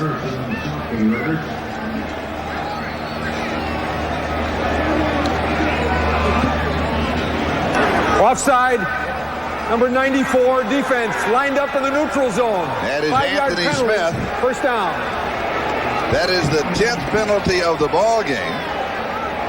The first of the second half to go with 9 in the first half and 2 that were declined. See, Art Shell not really happy about that, because that, like we talked about in the first half, is something he can do something about. You can do something about your guys lining up offsides. At least you think you can do something about it. Where the Raiders have been the last couple of weeks, maybe not. Denver first down at the 38. Here's the sweep to this side with Milburn. Has a bit of an opening, and he slides through to the 43, just a step away from really breaking a big one. Derek Hoskins with a tackle. This ends up, Charlie, being a good run to the left, but watch 91 shoot right through the gap. You're not going to get him, Zimmerman. You're not going to block down on McLaughlin. You have got to get your head in front of this guy, because he is going to just flat out attack the ball. But he doesn't get there in time, and they're starting to go to a weapon we thought they'd use more in the first half, and that's Glenn Milburn. A very conservative game plan early, like we mentioned coming out of the half. If they let Denver hang, Denver will try to steal it at the end of the half. Millen to throw from the shotgun. It is knocked down, and a flag goes down. What's the matter, really, I think, of who that hit, Charlie. If that hit the offensive lineman, Habib, in the back, that's touched by an illegal receiver. Just a little sidebar. Denver has 8 first downs. Ooh, a chop block. Denver 8 first downs in the ball game, 5 by penalty. Personal foul. Illegal chop block. Number 64, offense. 15-yard penalty. Second down. Now watch Melander. John Melander, the guard, working against McLaughlin, 91. Watch what happens. He's up. So you know why they do that? Waddell, the center, 79, has got contact right there. When there's contact by one offensive lineman, the other offensive lineman cannot block down low. That is an illegal chop block. They outlawed that a few years back. Actually, being an offensive lineman, that used to be kind of fun to do to defensive lineman when it was legal. And so the ball goes back to the 29-yard line. It is second down. Millen to throw. Pass is complete underneath the coverage to Anthony Miller, his first reception of the ball game. He goes streaking up to the 50-yard line and the first down. And that was 2nd and 19. 21 yards on the play. How about a little blur here? There's guys that are fast. Then there's guys that are sort of blurs. Watch Miller watch this thing. Watch him catch it. Now it's just forget it. I see the sticks. I'm faster than you. I'm getting there first. James Trapp, 37. Woo. Anthony Miller, 51 receptions. That is his 51st. He has 3 consecutive 100-yard-plus games. That is a Denver Bronco club record. Miller to throw, stumbles as he goes back. He was looking at a 4-man rush plus a couple of blitzers. It's kind of a 4.5-man rush, Yeah. because Jerry Ball was there. He's He's a guy and a half when he's coming free up the middle. And, you know, your feet do some funny things when your brain's telling you you're in trouble. Full out blitz. Winston Moss is coming. Beaker's coming inside. The defensive line stunning out. And like I said, sometimes the safest and the best place to go is to the ground. Second down and 19. 7:24 and counting. Time remaining third quarter. Raiders are up 9-3. I think one of his teammates will take that divot off his helmet. Here comes a blitz again. Slips away. And he is running free. 40-yard line, hits to the far side. 35-yard line. We asked him about his speed, and he said, well, you know, and we asked Wade Phillips, said he gets a lot of kidding, but he's faster than people realize. When you blitz a lot, that puts you in man. Watch the hole that is created by the man coverage. There is nobody to be responsible in a zone. Everyone's run off. Everyone's gone away. Look at that. What a great job there by Millen. And that is all set up by the fact that the offensive line manages to hold out the defensive line, Chester McLaughlin, and the blitzers. Hugh Millen, 24 yards, first down, Raider 35-yard line. And he wants a timeout. So the Broncos burn their first time out of the second half. Raiders have the lead 9-3. We'll be back in a moment. 24-yard scramble right there. You know, Jim Fossil had a great story about him. Says we put the clock to him on his 21-yard scramble last week to set up the winning field goal against Kansas City. And Fossil says it took him 3.5 seconds to go 21 yards. So I figured just under 7 seconds for the 40-yard dash should be about right. But, you know, he wasn't very fast. He was just fast enough. Here's Glenn Milburn off of the right side. A Raider stepped into the neutral zone, but stepped back just in time. Yeah, it was Chester McLaughlin that ran up, got offsides, hopped back, got double teamed. And you see him getting up off the ground. He still got another tackle. Watch the job this guy does. Sometimes linemen tend to relax, offensive linemen. See him jump, stand up, get back, get double teamed. Somehow manage to still push through and create the pile that causes the tackle. Second down and 9. Russell comes across in motion. Millen throwing from the shotgun into triple cover. He was going to Anthony Miller. Miller drew everybody on this side of the Rosico. Wow. Oh, they were all there. Yeah, well, you should put the phone number 1-800-TEETH on the end of this ball, because that's what he's going to need is new teeth if you throw too many balls into a defense like that. You got McDaniel on the backside holding them up. Look at this. Watch this. Yeah, sorry about that. You know I didn't mean it, did you? That's right. Or better you than me. Third down and 9. Miller has a man. Miller has a man open down the sideline. It is Milburn. And he is to the 1-yard line. Glenn Milburn slipped behind the secondary and picked up 33 yards to the 1. Remember we talked about this game being a game of matchups, looking for the right matchups on your man. You can't have Milburn being chased by Rob Frederickson, the linebacker. That is a speed mismatch. And you know what this sets up? This sets up a first and goal on the 1. Remember where Denver was at the end of the first half. They don't power block well, Charlie. You got to either get it to Sharp or get it outside. They have been there before, and they couldn't push it in, as you were talking about. They'll take a timeout. This is their second timeout of the second half. 4:55 left in the third. Shannon Sharp pleads his case as we come back. When we left you, Shannon Sharp was pleading his case for the Denver Broncos. It'll be first down and goal to go at the 1. Last time they had the ball down there, Millen tried to get it to him in the back of the end zone. Couldn't do it. If you throw it, it's got to be a quick shot or a quick fade or run it outside. He comes in motion. They go inside, and there is no signal from the officials. Reggie Rivers is stopped inches away from the end zone. And still trying to crawl. Watch the penetration by the offensive line. Watch the penetration by the defense. A nice job by Frederickson and Beaker. Frederickson first down low. Beaker up high.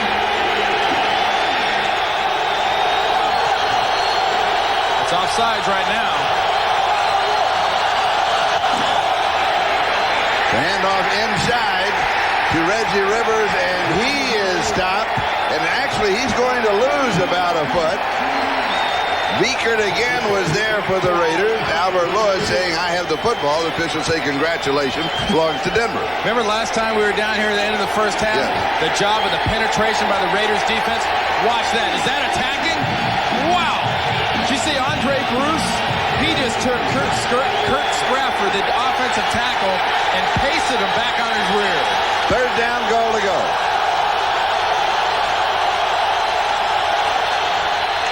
It's not there. Reggie Rivers will lose yardage out to the 3, maybe the 4-yard line. The Raiders defense with their second goal line stand of the ballgame. Remember, Charlie, a game of matchups. And the Raiders like the physical matchups between their lines and the Broncos lines. And the defensive line of the Los Angeles Raiders are all over the top of the offensive line of the Broncos, and Hugh Millen knows this ain't going well, boys. Jason Elam, 21-yard field goal attempt. It is to the right, but it goes through, and the Denver Broncos pull within 3. Raiders lead it 9-6 back to the kickoff. You like defense, you like line play, watch the penetration on third down. Andre Bruce, 56, just plants Kirk Sprafford in the backfield. Fourth down, why don't you do it again? Just penetrate. Get Jerry Ball, get Nolan Harrison, get Andre Bruce, get the whole gang back there. That was dominant, physical football by the Raiders and wimpish, soft football by the Broncos. 6 plays, first and goal, 1-yard line. Denver not been able to push it into the end zone. Here's the kick. Rocket Ismail from the 5. He's to the 15, 20. Has a bit of an opening and is decked around the 27-yard line. And Richard Harvey got in for Denver. We'll step aside. We'll be back to the Coliseum in a moment. Greg Gumbel back in New York with a reminder about our terrific doubleheader coming your way next Sunday. NFL Live at 12:30 Eastern Time. The big 1 o'clock game is New England at Buffalo. Patriots have won 5 straight. We won't know Jim Kelly's status. He has an MRI coming tomorrow. The doubleheader game is Cleveland at Pittsburgh. The winner, in all likelihood, wins the AFC Central. Here is the full slate of games. Some good stuff coming your way next Sunday. Let's take you back to Los Angeles. It's just past the 3 o'clock hour here on the West Coast. The sun just beginning to start to set in the west. Well, we are in Los Angeles. I grew up here. I mean, that's no big deal. That's your friend Gypsy Booth, right? Gypsy Booth, yeah. You see him all the time at the UCLA campus. One of a kind. And speaking of one of a kind, here is Harvey Williams behind the blocking on the left side of the line for the Raiders. And he will go from the 27 to the 34, where Shane Drunett makes the tackle. Look at the splits. The space between the linemen. The key for the Raiders now is to get these splits and physically establish a drive. Wisniewski, great job blocking one-on-one. Tom Rathman, good lead block. But those splits will create the holes for the running backs to run into and get a drive going. 2nd and 3. Williams to the outside, has the first down, just a step away from breaking it for 25 or 30 yards. Darrell Hall had a piece of him. 14 carries, 67 yards for Harvey Williams. The defense had their dominant physical run on the last goal line stand. Offensively, the way to have a dominant physical run is to put your big offensive linemen on their guys and let your running back just get it. And right now, last 2 plays, Harvey Williams has gotten it. 44 yards, 44-yard line, a gain of 10. That's the total that I mentioned.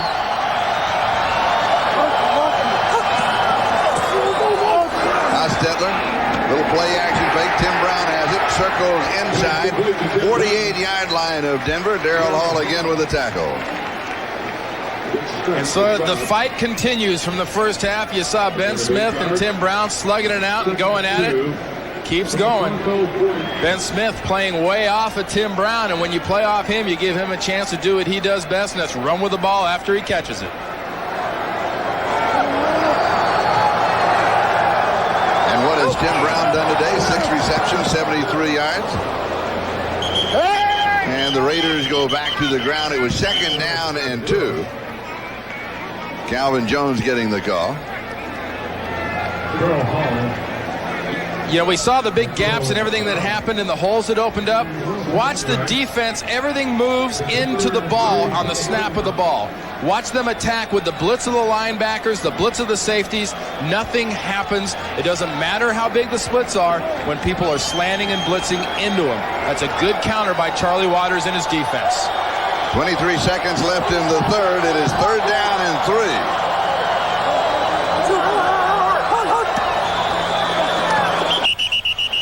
They're going to stop the play in illegal formation. They had 2 men in motion at the same time. Yeah, exactly.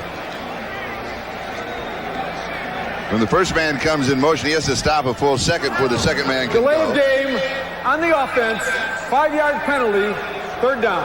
Well, they ran out of time, Art, and they had 2 guys moving. But we'll only give you 1 penalty on that. So it'll be 3rd down and 8. That is the 2nd penalty of the second half. And now 11 in the ball game for the Raiders, plus 2 that were declined. And they're going right after that NFL record. Remember, they needed 21 to tie, and they've already got 11 of that. The rest of this ball game and 2 other games remaining. And we'll take the countdown to the official end of the 3rd quarter. The score, Raiders 9, Denver 6. We'll be right back after these messages from your local station.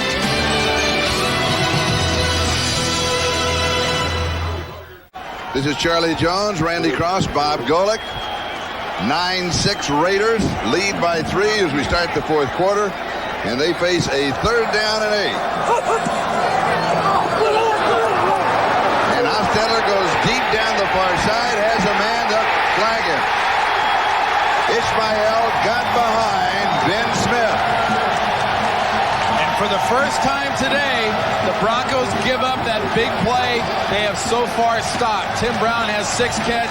Ishmael had 1, and they had stopped the big play. But watch, he beats him at the line. The quick arm over, he's asking for it. Smith actually holds him again. Then he flat out runs him over to get this penalty.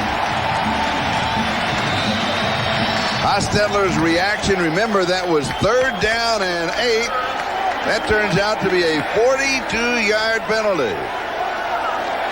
Whether it's by penalty or by catch, it's the exact type of big play that Phillips and his entire Broncos team trying to avoid here against the Raiders. If you don't give them big plays, Wade Phillips knows you got a chance of hanging late and beating the Raiders.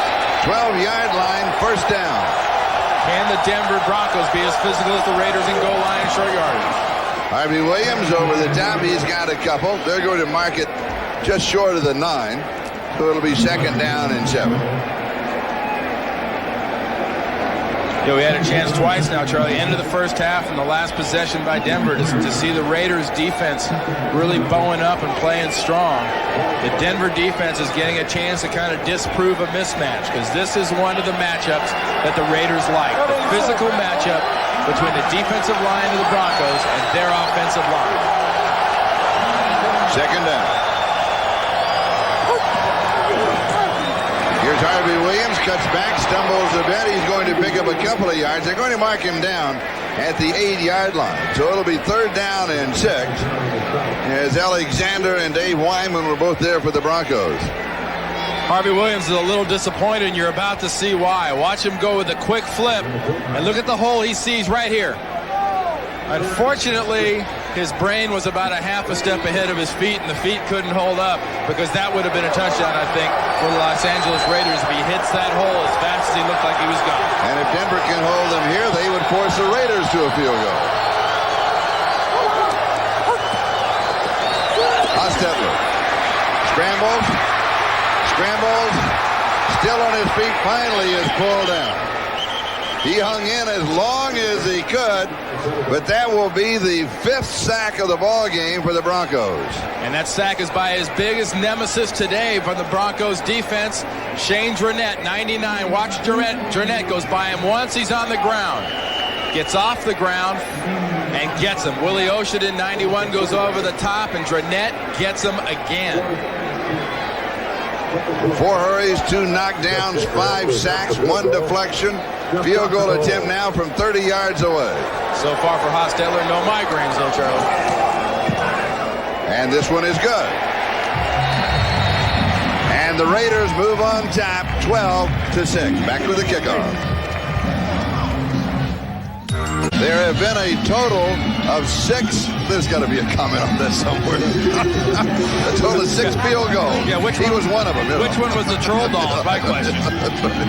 All right, Jeff Jager will kick off. 12:49, time remaining in the ballgame.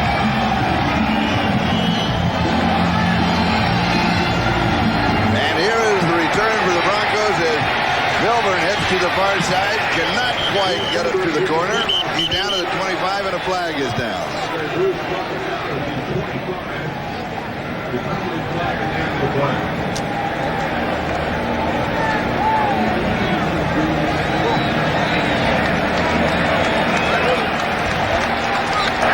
Holding number 38 on the return. 10-yard penalty. That's on Reggie Rivers. Right from your Chad. Tonight on NBC, a program note, the all-new Earth 2, followed by the all-new Sequest, and then Christmas Vacation. That's all tonight here on NBC. So Denver will go to work at their own 14-yard line, first down, trailing by 6. With just over 12 and a half minutes left to go in the ballgame. Here is Hugh Miller. And he hands off to Derek Clark. Clark's fumble in the ballgame, the only turnover. Fredrickson in ball with the tackle. He's going to pick up about 3 yards. It'll be 2nd and 7. And what Clark needs right now from his offensive line up front is they have got to stop this Raiders defensive line from disrupting the offense. And that's exactly what Jerry Ball and Chester McLaughlin and Nolan Harrison have done so far today. They have disrupted the blocking patterns and total offense of the Broncos. And Miller to throw. Comes to Shannon Sharp. He is out of bounds. Just shy of the 20-yard line. It's good for 3. Fredrickson was there, and we'll take an isolated look at Shannon. I imagine that his brother Sterling, that Green Bay won today, that he is looking in. They're great admirers of each other's talent. And he's doing really what this offense does best. You asked him yesterday, Shannon, at this point of 1994, what do the Denver Broncos do well? And he hesitates very little when he looks at you and he says, we throw short very, very well. And throwing short well means 2 things. You got to be very patient, and you got to have faith in the ability of your receivers to be able to make something happen after they catch it. Shannon said, my brother was the number 1 choice, and I was the number 7 choice. I think he's just as proud of me as I am of him. And the swing to the far side to Milburn, and an outstanding defensive play. Rob Fredrickson in the open field. Well, we saw Fredrickson on that last possession get burned by Milburn running down the field, matching speed on speed. Now here's more of a case on speed on muscle. You got him in a phone booth, and when you get a little guy in a phone booth with a big guy in a phone booth, the big guy is going to win that matchup. Tom Royan will be kicking to Tim Brown. And Brown can give the Raiders excellent field position. He's to the 40. Good coverage by Denver. They'll mark it at the 44-yard line. A 45-yard kick. A 6-yard return. We'll be back in a moment. The Goodyear Blimp Eagle has been providing these aerial pictures. The Goodyear Blimp travels over 100,000 miles every year, covering major sporting events. 10 minutes and 46 seconds. That is the time remaining here this afternoon in the Coliseum. The Raiders have the ball and the lead, 12-6 at their own 43. Now this is the point of the field, Charlie. You can make a mistake with a fumble or an interception. If an interception happens down here, it's usually in the middle of the field. Here comes the blitz. Hostetler throws deep, has a man there, and it is incomplete. He was going to James Jett. Jett trying to get behind Ray Crockett. And I had the feeling that Hostetler had to let it go just a bit early. He wanted another step or another beat. Well, they've tested Crockett a few times so far, and Crockett's held up quite well with it. I think it's time to continue over on the Ben Smith side. and go over there because Crockett is with him the whole way. See him stay with him and then turn his shoulders and run and hold him. Hold him, I said. That's a penalty. And get away with it. And get away with it. So it wasn't holding him. He didn't get caught. 2nd and 10. Hostetler over the middle. This is the fullback, Tom Rathman. And Rathman close to the first down. And he may just pick it up. Little variety now. He's been throwing most of his passes to his receivers. He's got 2 to his halfback, Harvey Williams, and now the first one to the fullback position in Tom Rathman. Right over the middle, very steady. And you notice the way he covered that ball up with both arms before he went to the ground. That is why Derek Clark fumbled earlier. He did not cover the ball up at the very end, just like that. The chain's out for the measurement.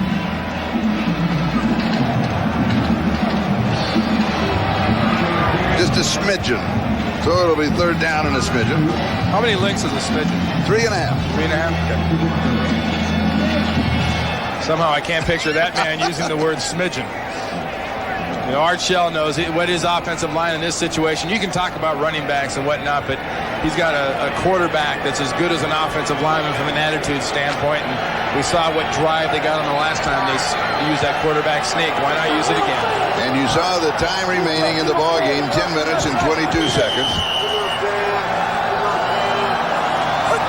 Hostetler with a little quarterback sneak. May not have made it. They pushed him back. He has gotten away with this before. And this time they kind of bent him away. It'll be 4th down and short. I don't know. He got a pretty good pile crawl off of that one, underneath, Charlie. They stopped his initial motion, but as the whole pile started falling, he kind of inched his way forward. I think he got this. But a nice job by the inside of that Denver defense, stuffing the Raiders' defensive line back. Just what we've seen Wade Phillips' offensive line get stuffed back. The defensive line of the Broncos just stuffed Art Shell's offensive line back into his quarterback's lap.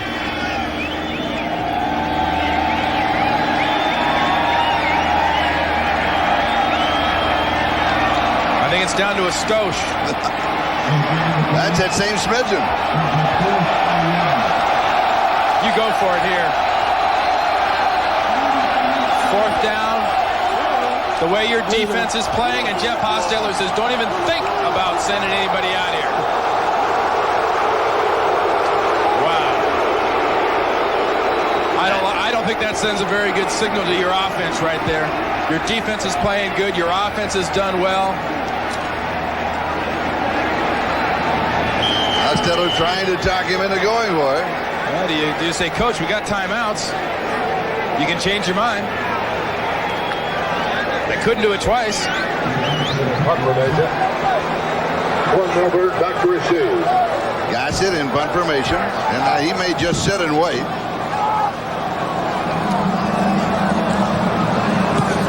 A little pooch kick. And he nails it as it hits around the 3-yard line and comes back. It is going to be down at the 5. We'll be back in a moment. You see the ball being held by Dan Turk, the offensive center now. Watch the defensive line for Denver get all the way back into the offense, into the body of the offensive line. Great penetration by that defensive line. There's Dan Turk who's in that center for Don Mosbar. We told you earlier about that ankle problem Mosbar's been having. Hasn't able to really push off real well late in the game. So far in that last play, Charlie, the Raiders' offensive line couldn't push off. Denver starts just shy of their own 6-yard line. Here is Shannon Sharp. He pulls it in, steps out of bounds at the 11. Terry McDaniel was there. 9.5 minutes. That is the time remaining in the game. Gain of 5, 2nd down and 5. Now, the offense has sputtered under Hugh Millen today, but this may be the part of the game and the part of the field, obviously, that the Denver Broncos missed number 7, John Elway, the most. Late in the game, down like they are, sort of, do you believe in a miracle? If it's a miracle now for the Broncos, it's a capital M miracle. And here is Milburn on a sweep to the left side. Runs out of room as the defense of the Raiders simply strings him out. But the time he got to the corner, it was all covered in white, and he was out of bounds at the 11. Patrick Bates was there for the Raiders. That might be his best run of the day, not to lose 10 yards, the way the defense penetrated. You know, John Elway has got to be a very frustrating situation for John Elway. He's not used to standing on the sideline with a baseball cap on his head in the fourth quarter with absolutely no input into the end of a Bronco game. Third down, just under 5 to go for the first down. Here comes the blitz. Millen spins, throws, passes incomplete, 20-yard line. He was looking for Anthony Miller, and Albert Lewis had picked him up. It'll be fourth down, and Ruin will kick it away. Charlie, watch the blitz as it comes on Hugh Millen here, but watch him spin out. He gets a little disoriented right here. He spins out, tries to come out of the spin and throws the ball. And I think that spin out really threw the whole pass off, threw his whole body language off, and he wasn't able to complete that. Now the Raiders have set up a return. They have defenders on both of the wide men. They have double both of the outside men. And here comes the return. Tim Brown to the 20 and then out of bounds. The Raiders had set it up with their formation. They simply took away all of your downfield coverage. 41 yards of the kick, the counter punch, 29 yards. That could be the knockout for the Raiders. And why this happens, you mentioned the double teams on the outside. Look, there are no gunners, as they're called. There's nobody downfield penetrating, trying to make things happen, because the Raiders and their special teams coach, Steve Ortmeyer, set it up in the perfect position, the perfect time, and great execution by the entire punt return team. What the Raiders did on the two wide men on each side of the field, they put two defenders on each of them. They simply wouldn't let them downfield. Nobody else can go except those two with the kick.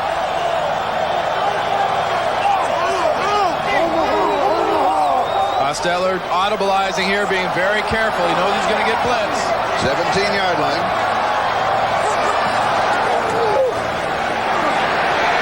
Has time over the middle. Touchdown Raiders. Tim Brown. There's a flag down. It is against the Raiders.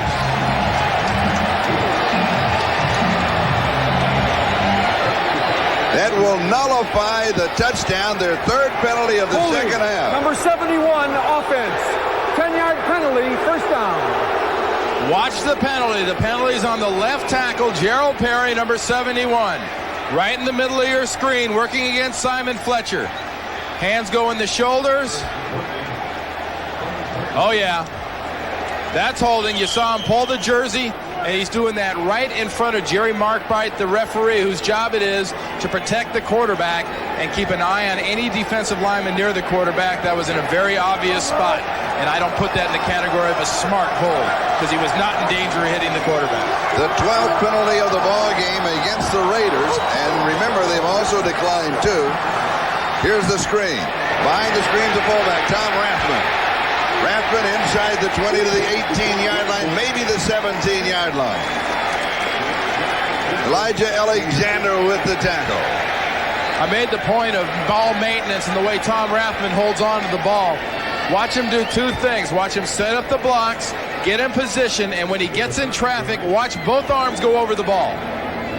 Both arms are covering the ball and protecting that thing, because the last thing he wants to do down in this red zone is cough it up. You have to wonder why the Raiders don't go to Rathman more often in a ballgame. Well, but mainly because they try to go to Tim Brown as much as they can, and Ishmael, and Wright, and Jet, and Harvey Williams. He has to wait his turn. The numbers thing. Hostetler, incomplete. Had time to throw, came back underneath the coverage. It's a terrible throw at the feet of Calvin Jones, and he knows it. It'll be third down and 11. Remember, we keep mentioning the term of matchups. I keep saying the Raiders love certain matchups.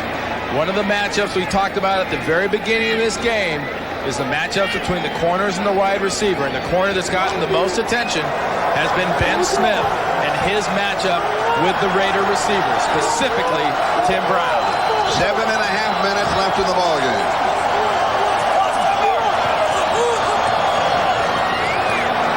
Hostetler throws up the middle, cut to the 10, dives to the 6. That should be the first down. It'll be first and goal to go. One of the toughest competitors you will ever see. Why does an offensive line love a quarterback like Jeff Hostetler? Because he doesn't mind doing stuff like this. He's not the fastest guy. He's like Millen. He's not a blur. But he just flat out gives it up. The first place he looks, as you see him there, is he's looking at the sticks to be sure he got his first down. Hostetler is the number 2 rusher for the Raiders, and he has 30 yards rushing in this ballgame. The matchup they want doesn't change. It's still the wide receiver in Brown. Williams is going to lean to the 5. Gain of 1. It'll be second down and goal to go. And we're moving on the 6.5-minute mark. Time remaining in the game. Raiders lead it 12-6. All field goals so far. Now here's back in that point of the field. You're down about the 5-yard line. You're not in goal line. From an offensive standpoint, you can still spread this defense out. It gives you more room to move. That spread your splits out, get bigger splits, spread your receivers out, use your motion, and get those matchups you want. Play action fake. Fires incomplete. Going to be third down and goal to go. Tim Brown was the man he was looking for in the back edge of the end zone. That's who he was looking for, and Tim Brown was open. But Jeff Hostetler just absolutely gets smushed here. He gets it right in the face as he's thinking about throwing this ball. Watch this. He goes 1, 2, contact, bang. I mean, that was an excellent play right there, coming right straight up the gut by Dave Wyman, the linebacker who missed most of this year with a bad knee. Quick note, Jeff Hostetler's 30 yards rushing. That's more than any Bronco has this afternoon. Third down goal. Jets throws, little swing, near side, touchdown. Harvey Williams. 5 yards.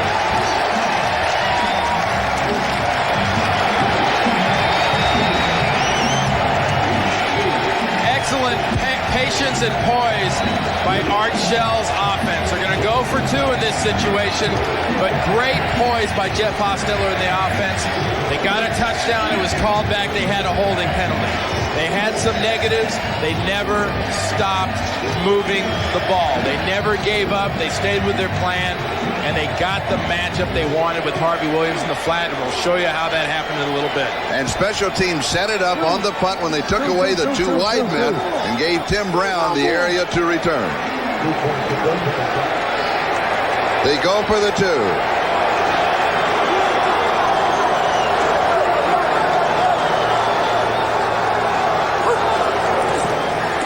It's a handoff underneath, and it's Harvey Williams with 2 more.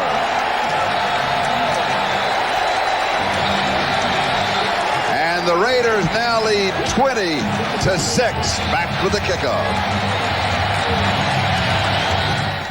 Now, an unexpected. 5 minutes and 59 seconds. That is the time remaining here. The Raiders lead this one by a score of 20-6 as Jeff Jager will kick it away. And here is Milburn from the 12 to the 20, cuts to the near side, and he'll go out of bounds. Let's go back to the touchdown. I'll show you exactly why this happens. Watch Tim Brown in motion come and screen a linebacker. Ishmael here is going to run up and get in here. Then watch Harvey Williams and the gap this creates. There is nobody there. Watch how aware everybody is of the wide receivers. They go down, they go down. Harvey Williams appears, and there's nobody to stop him from scoring. You can almost see a quarterback's eyes light up when he gets that. Did you see Jeff Hostetler's head just pivot real quick? He knew he had it, and he says his thanks. Denver now just shy of their own 30-yard line. Millen from the shotgun. Here is the blitz pressure. He comes off underneath the coverage, and it is dropped by Glenn Milburn. It'll be 2nd and 10 at the 30 now with 5:46 left in the ballgame. You know, one thing we don't pay much attention to is the physical nature and how it influences everybody. How about part of everybody, the umpire? Duck! Duck! Incoming. Here we go. You know, and physical is the key word here on this game right now, because the Raiders can physically take this game away from the Broncos. That's Chad Brown, the umpire. Knocked away. Good defensive play by Albert Lewis. Just stuck that left hand out. Good timing. It'll be 3rd down and 10. Be sure to be with us here on NBC next Sunday.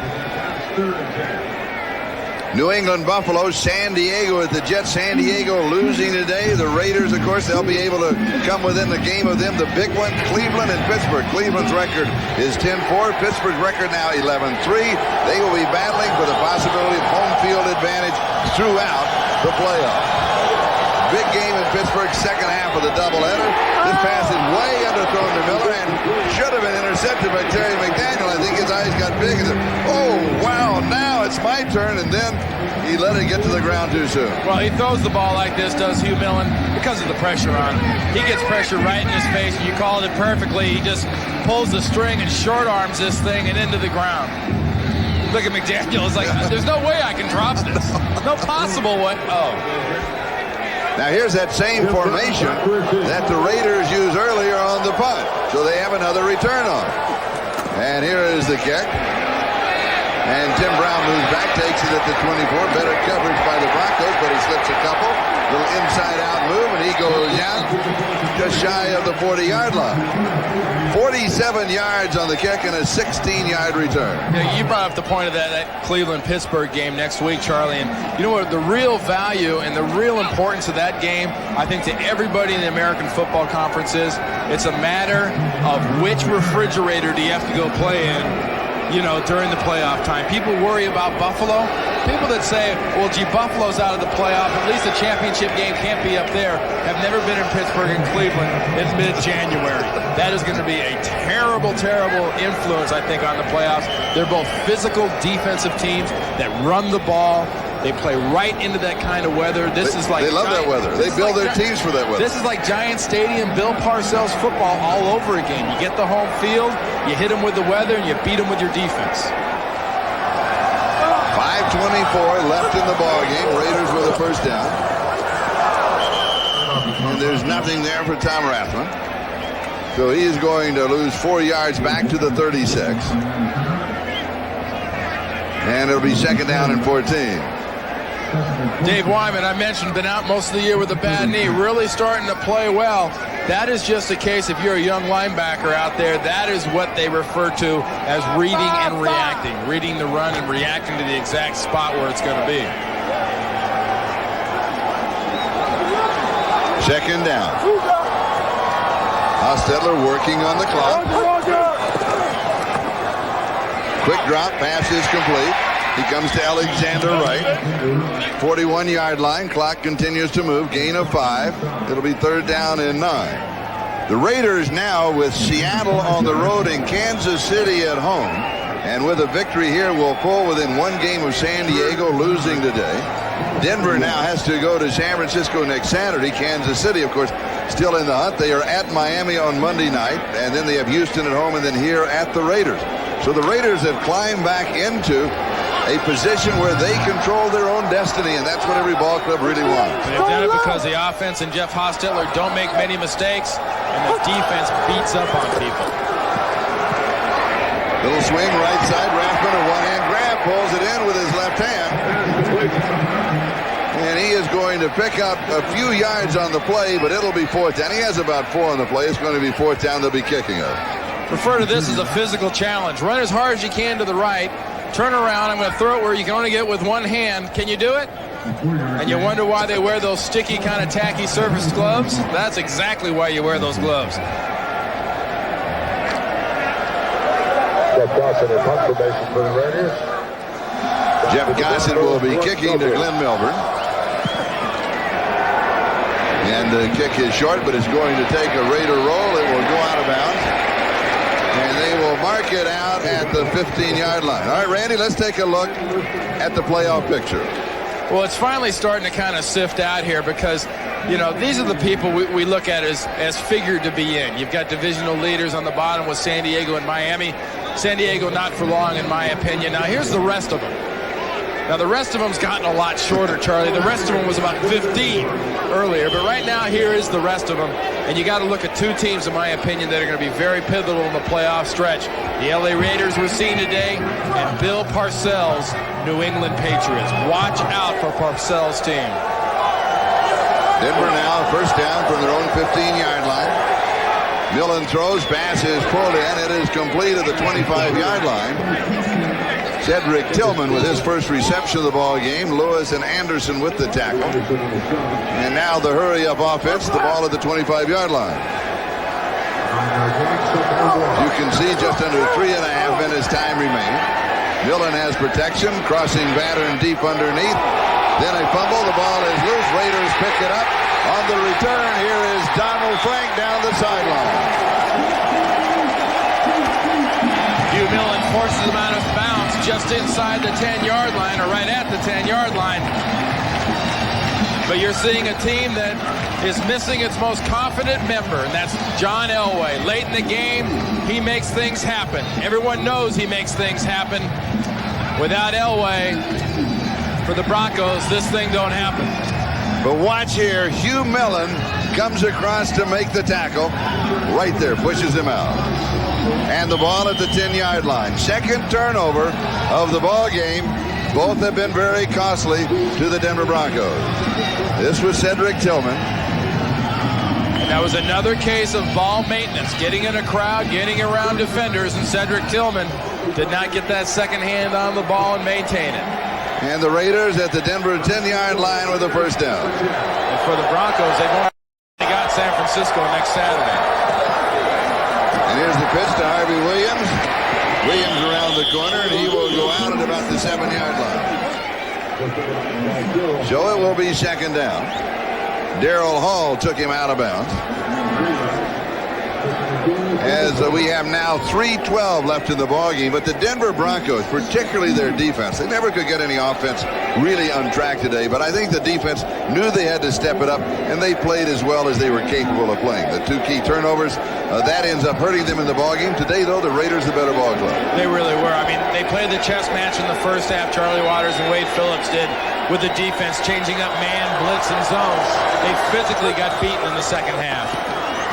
And here is Williams. He'll be stopped by Dave Wyman at the 10-yard line.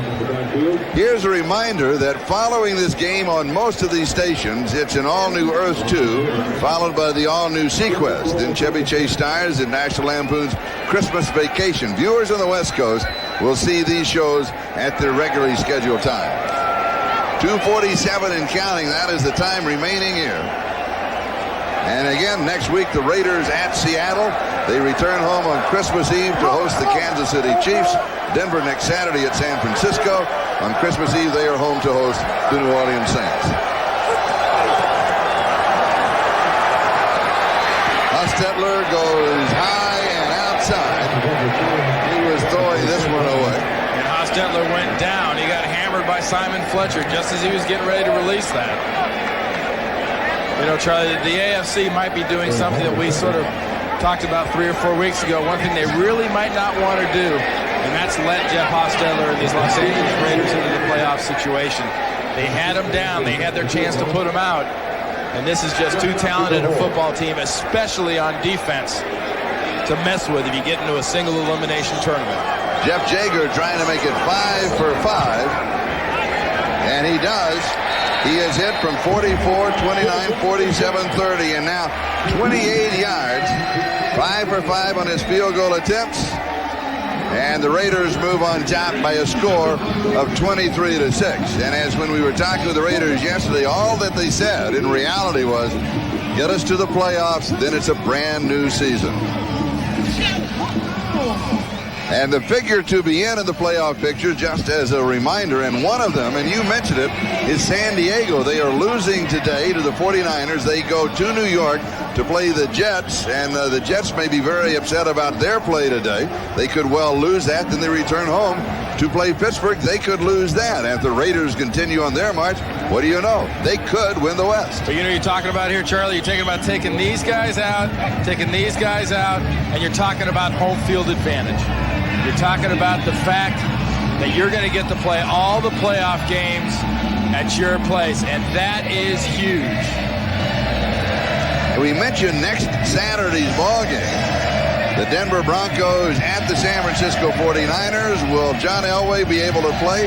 Well, we asked him about that yesterday, and he said, to tell you the truth, I really don't know. It's really a day-to-day situation. Charlie, if you're Wade Phillips and you're Pat Bowlen, the owner, do you want John Elway in there next week with your team at 7-7, a sitting duck?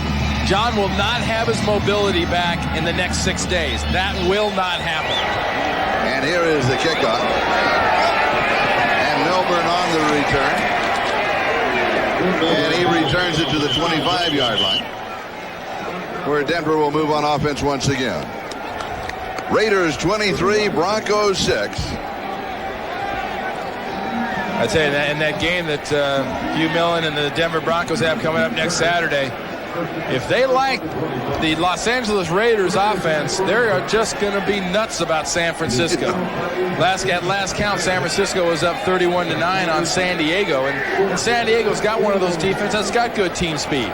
One thing Denver really doesn't have on defense is very good team speed, and that's not a good team to have a lack of that against. All right, Denver at the 25. And the pass to the sideline is Shannon Sharpe. He pulls this one in. And Shannon Sharpe, when we talked to him, he is so personable. He has this great smile. And, he felt that everybody had to step it up back. He is one of the ones that went to John Elway earlier and said, John, you don't have to carry the load by yourself. We're all here to help you. Well, and Shannon Sharpe certainly has. His attitude typifies these Broncos. They don't know quit. John Elway's not in there. It doesn't matter. We can still win. They'll have the same attitude next week against the 49ers. They think they can win any game. Millen goes deep down the far side. The pass is pulled in by Anthony Miller. Terry McDaniel with the tackle. But Anthony Miller strikes for 41 yards as we come to the 2-minute warning. We'll be back in just a moment.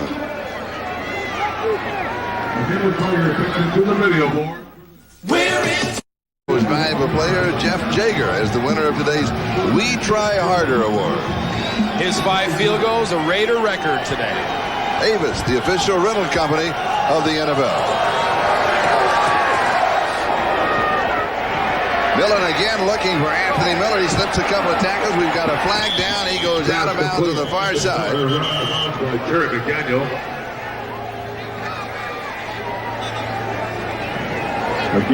1 minute and 50 seconds. I thought I saw a flag. I guess I didn't. Oh, there it is. Illegal contact foul on number 51, defense. Penalty is declined. First down. Charlie, I'm not completely sure. We talked about John Elway playing next week, against San Francisco. We've seen a lot of 2 tight end. We've seen a lot of 2 strong back out of Denver. If you do play John Elway, and maybe you just absolutely have to play him in San Francisco next week, you've got to have him in that type of a situation. You're going to have a pure pocket protection plan ready for him. And you go from the shotgun, and he just stays in it. At the 1-yard line is a Cedric Tillman who pulls it in, and he hangs on to it at the 1. Dan Land was there for the Raiders. They talk about Elway firing that thing into a tight spot. Millen fired that ball to the perfect place into a tight spot. And a Raider is shaken up. And the official have taken an injury timeout to stop the clock. That's James Trapp down on a knee. He's pointing at his shoulder. 1 minute and 31 seconds. That is the time remaining. And suddenly, with the Raiders up 23-6 and Denver at the 1-yard line, a quick touchdown. You're looking at 2 points as a possibility. Onside kick. And the long shot of the Broncos could pay off. Let's take a look at the scoring. Well, if we're going to take a look, let's kind of kick our way through most of it. Here is Jager with the field goal. And why not another one? So that makes it 6-0. We talked about it 5. Jason Elam says anything you can do, I can do better. He hits from 20. Jager has a return match. He wins this one 9-3. So far, it's all field goals. Guess what? Elam again, 21 yards out. Jeff Jager, 30 yards away. It's 12-6. Hey, we've got a touchdown. Harvey Williams, a 5-yard touchdown reception. Let's go back to the drawing board. Jeff Jager from 28 yards away. and the ball at the 1-yard line. So possibly the scoring is not over, and Denver still has an opportunity. And if they do pull this one out, credit the combination of Hugh Millen to Anthony Miller. All of a sudden, Anthony Miller with a couple of big plays late in the ball game. I think a lot of this drive is a combination of execution by Denver, but more importantly, lack of interest by the Raiders defense. It's really seemed to let down. Millen from the 1. Throws touchdown as he goes to Cedric Tillman. And Tillman, that is his first touchdown of the season. So he atones for his earlier fumble. And the Broncos are beginning to claw their way back into this ballgame.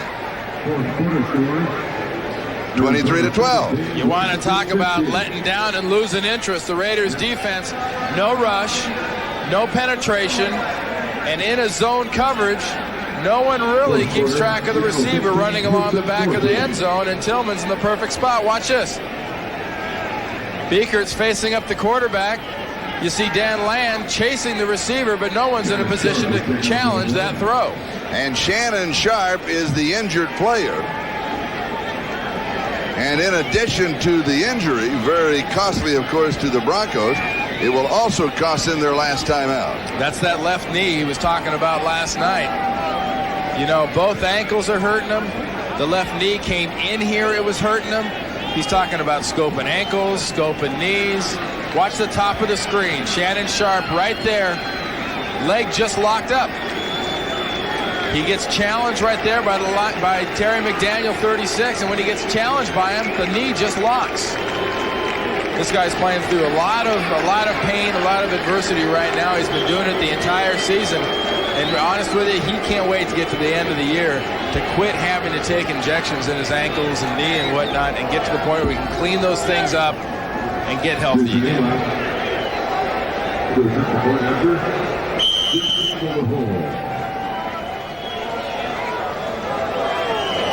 Jason Elam to add the point after.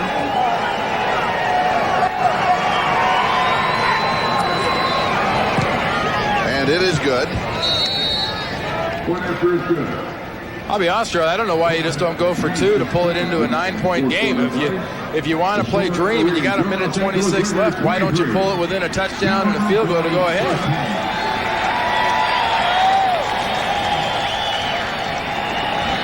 And here is the score, 23-13, the margin 10. I agree with you. 1:26 time remaining. And a check of the 10-minute ticker, and the bottom of your screen will show you all of the scores, the early ball games of finals, and the late games, some of them also finals. That first one I told you, you watch out for the New England Patriots and Bill Parcells up there. He's starting to get a running game. It's kind of scary after watching him throw all as much as he did in the beginning of the year. See Pittsburgh, 14-3. 14 points is a very protectable lead for that defense. Oh, yes. And here you look for the possibility, of course, of the onside kick. This would not be a surprise to the Raiders, as they have the good hands team up. Steve Ortmeyer, their special teams coach, they work on this every Saturday and every day before practice when the special teamers get out there. They get the hands team out there. You see that is all running backs and receivers with a little sprinkling of linebackers to block. And Jeff Gossett is a member of the hands team. He is second in from the bottom of your screen. And it is covered by the Raiders. And the onside kick attempt fails. And the Raiders have the ball, and now they can run out the clock. Very good catch there about Jager, but Gossett. But notice where he was. I'm sorry, it was Gossett, yes. Gossett was on this side. He was not over there where they're going to kick the ball. I mean, they needed an extra guy, and he got out there and got out there. Didn't get a penalty, didn't be short. Well, I got so excited when I saw a kicker out there. I had the wrong one. All right, spot the ball, the 41-yard line of Denver. The Broncos are out of timeouts. The Raiders have 2, and now all they have to do is kneel down and run out the clock. And so the Raiders today, their record will now go to 8-6 with the win, and the Broncos with their loss They go to 7-7. Yeah, look at that. How do you like that one? And San Diego losing today, and the Raiders suddenly within a game of the lead with 2 games to go. Remember, the San Diego Chargers started this year 6-0. And they're right now at the end of the year, they're sort of reeling themselves in. They had a chance to clinch it last week against the Raiders. Couldn't do it. Had a chance to clinch it this week with the 49ers. Couldn't do it. I think it was their last chance. They have one more opportunity in reality, and that is at New York against the Jets. But they have had trouble playing in the East. Then they return home to host on Christmas Eve Pittsburgh. And Pittsburgh is just one of the toughest teams that you can find in the National Football League.